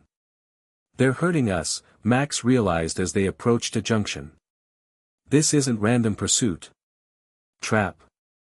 Ben asked as the transformation finally reversed, leaving him human again. Definitely, Gwen confirmed, her eyes still glowing with power. But we don't have a choice. She glanced at Ben. Omnitrix recharged yet? He checked the device. Needs another minute. Then I'll clear the way. Gwen stepped forward, drawing on deeper reserves of her anodite heritage. The air around her crackled with energy as she thrust her hands forward, sending a wave of mana that tore through the corridor ahead, scattering hybrid forces. They pressed on, reaching the central hub, a massive open area connecting the research sector to other parts of the city. Kevin and Tetrax were already there, engaged in combat with security drones. About time. Kevin called, his body coated in metal absorbed from nearby infrastructure. Please tell me you have an exit strategy. Working on it. Max replied, taking cover behind a structural column. He activated his plumber badge, attempting to contact their transport. Extraction route compromised. Need alternative. A massive explosion rocked the hub, knocking them off their feet. Through the smoke emerged a familiar figure, the hybrid commander Ben had encountered on Vilgax's ship. Rian Rassic, Max growled, recognition in his voice. Maxwell Tennyson. The hybrid's voice carried contempt. Your deception ends here. As does your interference in matters beyond your comprehension. Ben helped Gwen to her feet, the Omnitrix finally recharged. He selected an alien, Jet Ray, perfect for a quick escape, but before he could transform, energy beams struck from above, pinning them all in place with some kind of stasis field. Did you really believe we were unaware of your presence? Rian Rassic approached slowly, savoring their predicament. Your infiltration was permitted. Your movements tracked. Your communications monitored. You knew. Max's voice betrayed his shock. All this time. From the moment you arrived. The hybrid commander circled them like prey. Your disguise technology is impressive, but flawed. We simply allowed you to believe you had succeeded in order to observe what you would do. Ben struggled against the stasis field, but it held firm. If you knew, why wait until now to capture us? Because you led us to something far more valuable than mere intelligence. Rian Rasek stopped before Ben, examining the Omnitrix with clinical interest. You confirmed what we suspected about Asmitha's creation. The final piece we needed. Gwen's eyes widened with realization. The download. When the Omnitrix connected to their system, it wasn't downloading, Ben finished, horror dawning. It was uploading. They got the transformation protocols directly from the source. Precisely. Rian Rasek sounded almost pleased. The broadcast device is complete. Project Reclamation enters its final phase, thanks to your unwitting contribution. Max strained against his restraints. You won't succeed. The rest of the plumbers will arrive too late, the hybrid interrupted. The initial broadcast begins in 12 hours. Earth will be the first world transformed, a fitting symbol, given your interference. Ben felt cold dread settle in his stomach. In trying to save his family, he had handed the hybrid exactly what they needed to complete their genocidal plan. Billions would be forcibly transformed because of his mistake. Take them to containment, Rian Rasek ordered his subordinates. They will witness the culmination of our work before joining it. As they were led away, immobilized by the stasis field, Ben caught Gwen's eye. Despite everything, 6 months apart, believing each other dead, reuniting in the worst possible circumstances, he saw not defeat in her expression, but determination. They had found each other again. They were together. And as long as that remained true, there was still hope. Even as the ghosts of the past caught up with them, the future remained unwritten. The containment cell was a featureless white cube, seemingly without doors or windows. The stasis field had been replaced by an energy barrier that covered them like a second skin, preventing both movement and the use of powers. Ben, Gwen, Max, Kevin, and Tetrax floated in the center of the room, suspended a few feet above the floor. So, Kevin broke the uncomfortable silence, anyone got a plan B? Or maybe we're on plan C by now. Not helping, Kevin, Gwen muttered, eyes closed in concentration as she tested the limits of their containment. Ben watched his cousin, really seeing her for the first time since their reunion. She'd changed in the 6 months they'd been apart. Her hair was longer, her face thinner, with new lines of stress around her eyes. But the biggest change was less physical, an aura of power that seemed to surround her even with her abilities suppressed. Your anodite abilities, he said quietly. They've grown. Gwen opened her eyes, meeting his gaze. Had to. Undercover with the hybrid, I couldn't rely on traditional spellcasting. Had to tap deeper into my heritage. It suits you, Ben offered, a peace offering of sorts. A small smile crossed her face, the first he'd seen since finding her. Thanks. You've changed too. Yeah, Kevin snorted. Moodier, more reckless, occasionally suicidal in his heroics. Grief will do that, Max said, his voice carrying unexpected weight. I'm sorry, Ben. For everything you went through because of our deception. Ben held his grandfather's gaze for a long moment. 6 months of anger and pain couldn't disappear in an instant, but being reunited, even in these dire circumstances, had begun to heal wounds he thought would never close. We can discuss family therapy later, Tetrax interrupted, ever practical. Right now, we need to focus on escaping and stopping the broadcast. Tetrax is right, Max agreed. The hybrid are preparing to transform Earth first, then the rest of the galaxy. We have less than 12 hours to prevent it. How? Ben asked, testing his own restraints. The Omnitrix remained active but inaccessible beneath the energy barrier. These restraints block everything. I can't reach the Omnitrix, Gwen can't use her powers, and I can't absorb material, Kevin added, frustration evident. Gwen's brow furrowed in thought. Maybe we're approaching this wrong. The restraints block our individual abilities, but what about combining them somehow? Elaborate, Tetrax prompted. The energy barrier has to maintain a specific frequency to contain different types of powers, Gwen theorized. My mana, Ben's omnitrix, Kevin's absorption, they all operate on different energy signatures. If we could somehow synchronize our efforts. Max nodded slowly. Create a harmonic disruption. It might work, but we'd need perfect timing. And a distraction, Ben added, glancing around the featureless room. They're watching us somehow. As if on cue, a section of wall shimmered and dissolved, revealing Rian Rasik and two hybrid guards.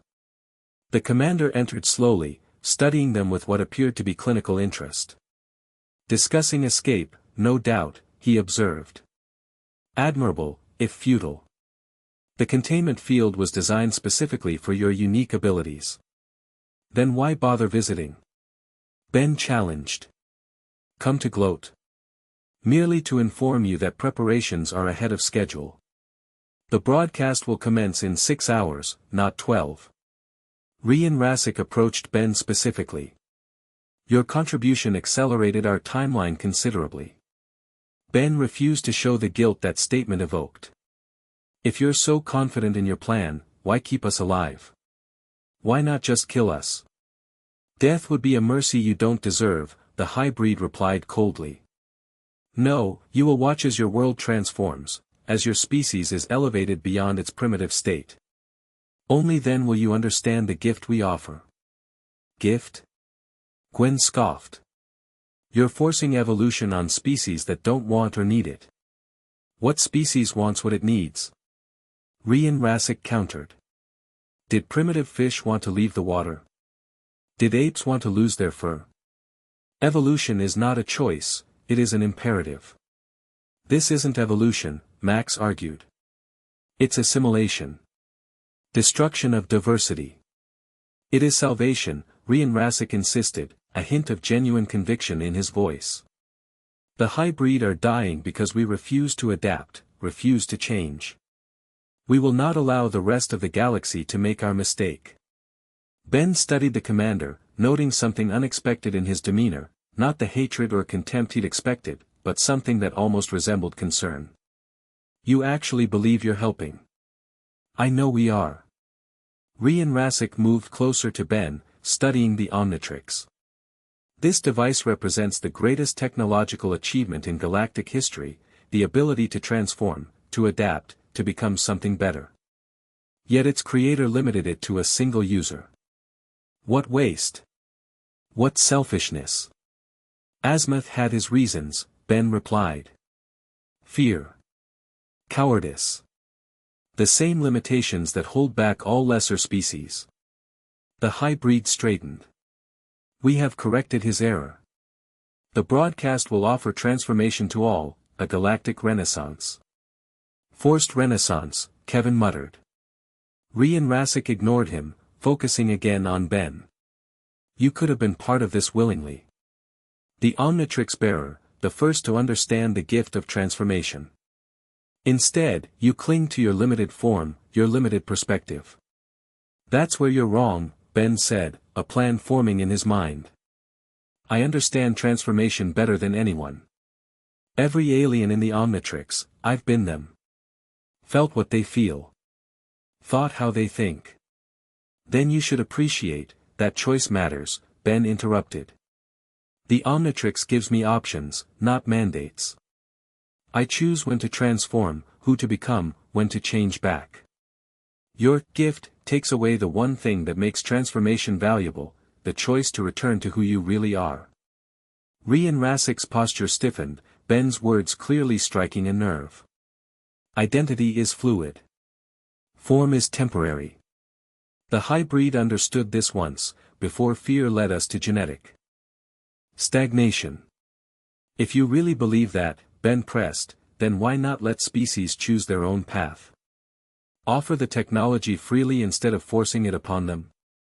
Because they would reject it, Rian Rasik replied, conviction wavering slightly.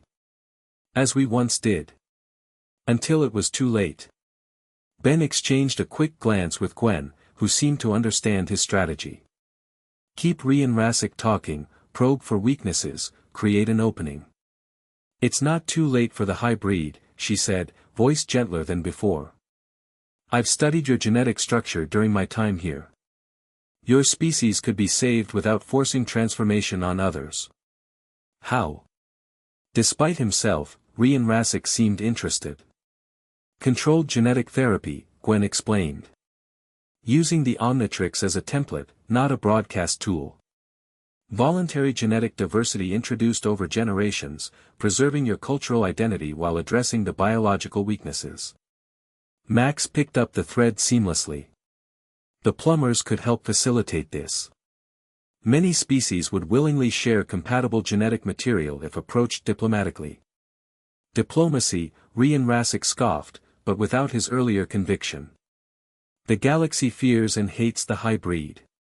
We would never be offered such assistance willingly. You might be surprised, Ben said. If you approached as equals seeking help, not conquerors demanding submission. For a moment, doubt flickered across the hybrid commander's features, visible even through the alien physiology. Then his posture hardened again. Your attempts at manipulation are transparent. The broadcast proceeds as planned. He turned to leave, but Ben called after him. Wait. At least show us the broadcast device. If we're going to witness the transformation of our species, we deserve to understand how it happens. Rasic hesitated at the threshold. Your curiosity will be satisfied soon enough. The containment field will transport you to the broadcast chamber before activation. With that, he departed, the wall solidifying behind him. Kevin let out a low whistle. Nice try, Tennyson. Almost had him questioning his life choices there for a minute. I wasn't just stalling, Ben replied. I think there's more to Rasic than we realize. He genuinely believes he's saving the galaxy, not conquering it. Fanatics often do, Tetrax observed. But you may have planted a seed of doubt. Not enough to stop the broadcast, Max said grimly. We need a concrete plan. Gwen had been silent, eyes closed in concentration. Now she spoke, voice barely above a whisper. I think I can disrupt the containment field, but only for a moment. When they transport us to the broadcast chamber, there will be a transition point where the field reconfigures. A weak point, Kevin realized. For how long? Seconds at most, Gwen estimated. Enough for Ben to activate the Omnitrix if he's ready. All eyes turned to Ben. Which alien? Max asked. Ben considered their situation. They needed someone who could move quickly, disable the broadcast device, and handle whatever hybrid forces awaited them. XLR-8 for speed, then switch to upgrade to take control of the technology. Good choices, Max approved. The rest of us will provide whatever distraction we can in those few seconds. We'll only get one shot at this, Tetrax warned. Ben nodded, determination replacing doubt. One shot is all we need. The waiting was excruciating. Minutes stretched into hours with no way to track time in their featureless prison. They reviewed the plan repeatedly, accounting for every variable they could anticipate. Ben mentally rehearsed the sequence of actions he would need to take in those critical seconds when Gwen disrupted the field. Finally, they felt a shift, the containment cell itself seemed to move, transport protocols engaging. Their moment was approaching. Everyone ready? Max asked quietly. Nods all around. No more words needed. The walls of their prison dissolved, revealing they were indeed being transported, not physically, but via matter transmission. The chamber. Around them coalesced into a massive spherical room dominated by a device that looked like a twisted version of the Omnitrix, scaled up to building size. Hybrid technicians worked at various stations while Rasic observed from a command platform. The broadcast chamber, he announced, noticing their arrival. As promised, you will witness galactic history. The containment field shimmered as it adjusted to the new environment. Gwen caught Ben's eye, a subtle nod indicating she was ready. Ben positioned his hand as close to the Omnitrix as the barrier allowed, waiting for the momentary disruption. Initiating final sequence, a technician announced. Broadcast commences in 3 minutes. Too soon, Tetrax murmured.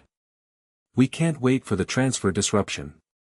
We won't, Gwen replied, her eyes beginning to glow despite the containment. Get ready, now. With a grunt of effort that seemed to physically pain her, Gwen pushed against the energy barrier from within. For a split second, it wavered, just enough for Ben's fingers to brush the Omnitrix dial. The transformation was instantaneous, XLR8's form breaking through the weakened containment field entirely. In a blur of motion, Ben raced through the chamber, knocking technicians away from consoles before they could react. Rian Rasik shouted orders, security protocols engaging, but too slowly to catch the speedster. Broadcast sequence interrupted, a technician called in panic. Reset the system. Rian Rasik commanded. Security, contain the Tennyson boy. But Ben was already changing course, circling back toward his still-contained family and friends. With precision born of years of experience, he vibrated his claws at the exact frequency needed to disrupt the energy barrier holding them. The field collapsed, freeing the others. Kevin immediately absorbed metal from the nearest console, armor flowing over his body as he charged the nearest guards. Tetrax unleashed a barrage of crystal shards, targeting security systems rather than Hybrid directly. Gwen's mana erupted around her in a violent purple storm, her time undercover with the Hybrid having taught her exactly where to strike. Max headed straight for the command console, his plumber training making him the most qualified to shut down the broadcast permanently. Cover me, he called. I need 30 seconds to disable the activation sequence. Ben changed direction again, racing toward the massive Omnitrix-like device at the chamber's center. Time for Phase 2. He slammed the symbol on his chest, transforming mid-stride from XLR8 to upgrade. The liquid metal alien launched himself at the broadcast device, merging with its technology. From within the machine, Ben could sense its true purpose and power, and it was even worse than they'd feared. The device wouldn't just transform external appearance, it would rewrite the target's very consciousness, subjugating individual thought to Hybrid directives. Not assimilation, enslavement. Guys, he called, his voice emanating from the machine itself. This thing doesn't just transform bodies, it overwrites minds. It's mind control on a galactic scale. Can you disable it? Max called back, still working at the command console as Kevin and Gwen defended him from advancing Hybrid forces. I'm trying, but the failsafes are, Ben's words cut off as a surge of energy coursed through the device, attempting to expel the foreign presence. Rian Rasik had activated some kind of purge protocol. Tennyson, the Hybrid commander's voice boomed through the chamber. Remove yourself from the sacred device or be destroyed with it. Ben fought to maintain his connection to the technology, using upgrades abilities to counter the purge protocols. But the Hybrid technology was specifically designed to resist tampering, likely a precaution Azimuth had built into the original Omnitrix that they had replicated. Can't, hold on.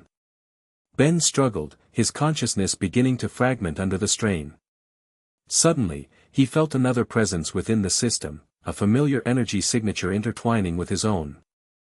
Gwen had somehow projected her mana into the device, reinforcing his control. I've got you, her voice echoed in his mind. We do this together. With their combined abilities, upgrades technological control and Gwen's mana manipulation, they began systematically corrupting the broadcast protocols. But they needed more time.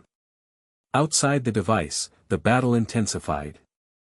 Kevin and Tetrax formed a defensive perimeter around Max, who continued working to shut down the system externally. Hybrid forces poured into the chamber, Rian Rasik directing their efforts with increasing desperation. The broadcast window closes in 60 seconds, the commander shouted. Restore the system now. Almost there, Max called to Ben and Gwen. Keep them busy. Inside the machine, Ben and Gwen had reached the core programming, the DNA templates that would overwrite target species genetics. With precise digital surgery, they began replacing the hybrid dominance protocols with something else entirely.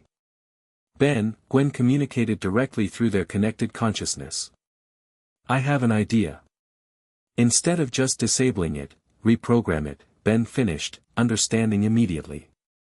Use the hybrid's own plan against them. Exactly. But not to transform others. To save themselves, Ben realized.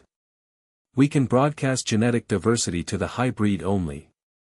They worked frantically, rewriting code and rerouting energy pathways. The machine fought them every step, fail-safes attempting to restore original programming, but their combined abilities proved stronger. Outside, Max had reached the final sequence in the shutdown protocol. 10 seconds, he warned. Wait. Ben called. Don't shut it down yet. We've reprogrammed it. Max hesitated, finger poised above the emergency shutdown. Reprogram to what? To save the hybrid, not enslave the galaxy. When I give the signal, activate the broadcast. Rian Rasik, hearing this exchange, rushed toward the command console. Stop them. The sacred protocol cannot be corrupted. But he was too late. Ben and Gwen completed their modifications, retreating from the system just as Max initiated the broadcast sequence. Upgrade separated from the machine, reforming beside his cousin as energy built within the device. What have you done? Rian Rasik demanded, rage and fear mingling in his voice. Ben reverted to human form, the Omnitrix timing out from the strain. Saved your species. The broadcast will only affect hybrid DNA, introducing controlled genetic diversity from compatible species. Impossible. Such precision is exactly what Azimuth designed the Omnitrix to do. Gwen finished. Preserve species, not destroy them. The broadcast device hummed with power, energy building to critical levels. But instead of the wide dispersal pattern the hybrid had planned, the beam concentrated inward, washing over the hybrid present in the chamber before expanding outward in a controlled wave that would reach only their species throughout the galaxy. Rian Rasik staggered as the energy struck him, his body illuminated from within.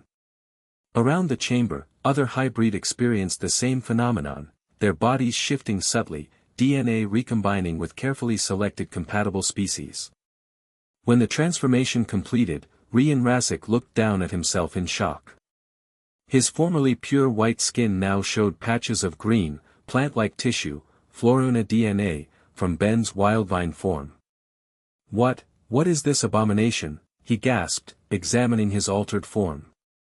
Other hybrids showed similar changes, some with crystalline structures like tetrax, others with energy patterns reminiscent of Gwen's anodite heritage, still others with adaptive features from dozens of different species.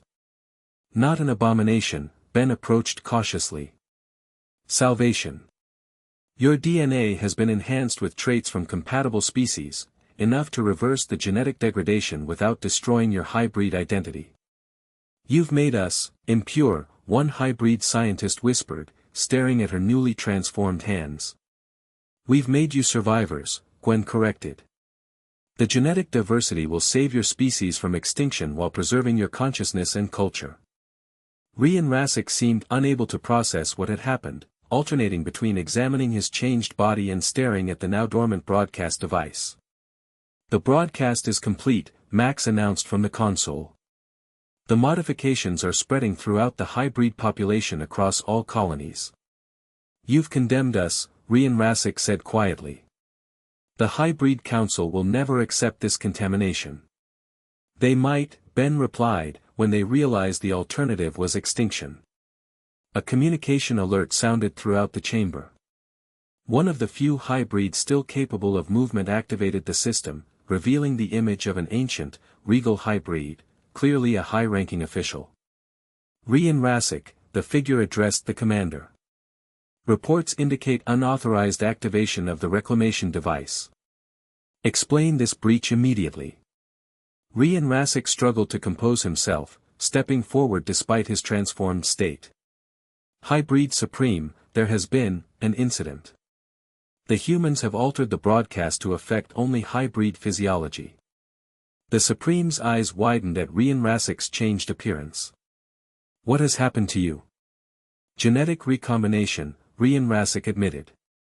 My DNA has been merged with non-hybrid sources. The Supreme was silent for a long moment. And this transformation, it affects all hybrid. The broadcast was galaxy-wide, targeted specifically to our genetic markers. Another long pause. Then, unexpectedly, show me your vital readings. Confused, Rian Rasik approached a medical scanner, allowing it to analyze his transformed body. The results appeared on the Supreme's screen. Interesting, the ancient hybrid murmured. Genetic degradation reduced by 87%. Cellular regeneration increased. Immune response strengthened. He looked directly at Rian Rasik. You are healthier. But impure, Rian Rasik protested. Perhaps, the Supreme conceded, our definition of purity requires reassessment. Reports are coming in from across our territories, the decline has halted. For the first time in centuries, our species' extinction is not imminent. Ben stepped forward, addressing the hybrid leader directly. Your people don't have to die out. This transformation preserves everything that makes you hybrid, your intelligence, your culture, your identity. It only changes what was killing you. The Supreme studied Ben with unexpected interest. You are the Omnitrix bearer. The one our intelligence identified as the greatest threat to project reclamation. I just want to save lives, all lives. Including hybrid. The Supreme conferred briefly with others off-screen before returning his attention to the chamber. Commander Rian Rasik, you will bring the humans to hybrid prime immediately. The Council must assess this development in person. The transmission ended, leaving the chamber in stunned silence. Well, Kevin said, breaking the tension, that went better than expected. No immediate execution order. What happens now? Gwen asked Rian Rasik. The commander studied his transformed hand, opening and closing it experimentally. We comply with the Supreme's directive. You will be transported to Hybrid Prime. His eyes met Ben's. Whether as prisoners or something else remains to be determined. Ben looked at his family and friends, Gwen with her enhanced anodite abilities, Grandpa Max with his years of plumber wisdom, Kevin with his newfound loyalty, and Tetrax with his unwavering support. Together, they had accomplished what seemed impossible, potentially saved an entire species from extinction and prevented galaxy-wide enslavement. The ghosts that had haunted him for 6 months weren't ghosts at all.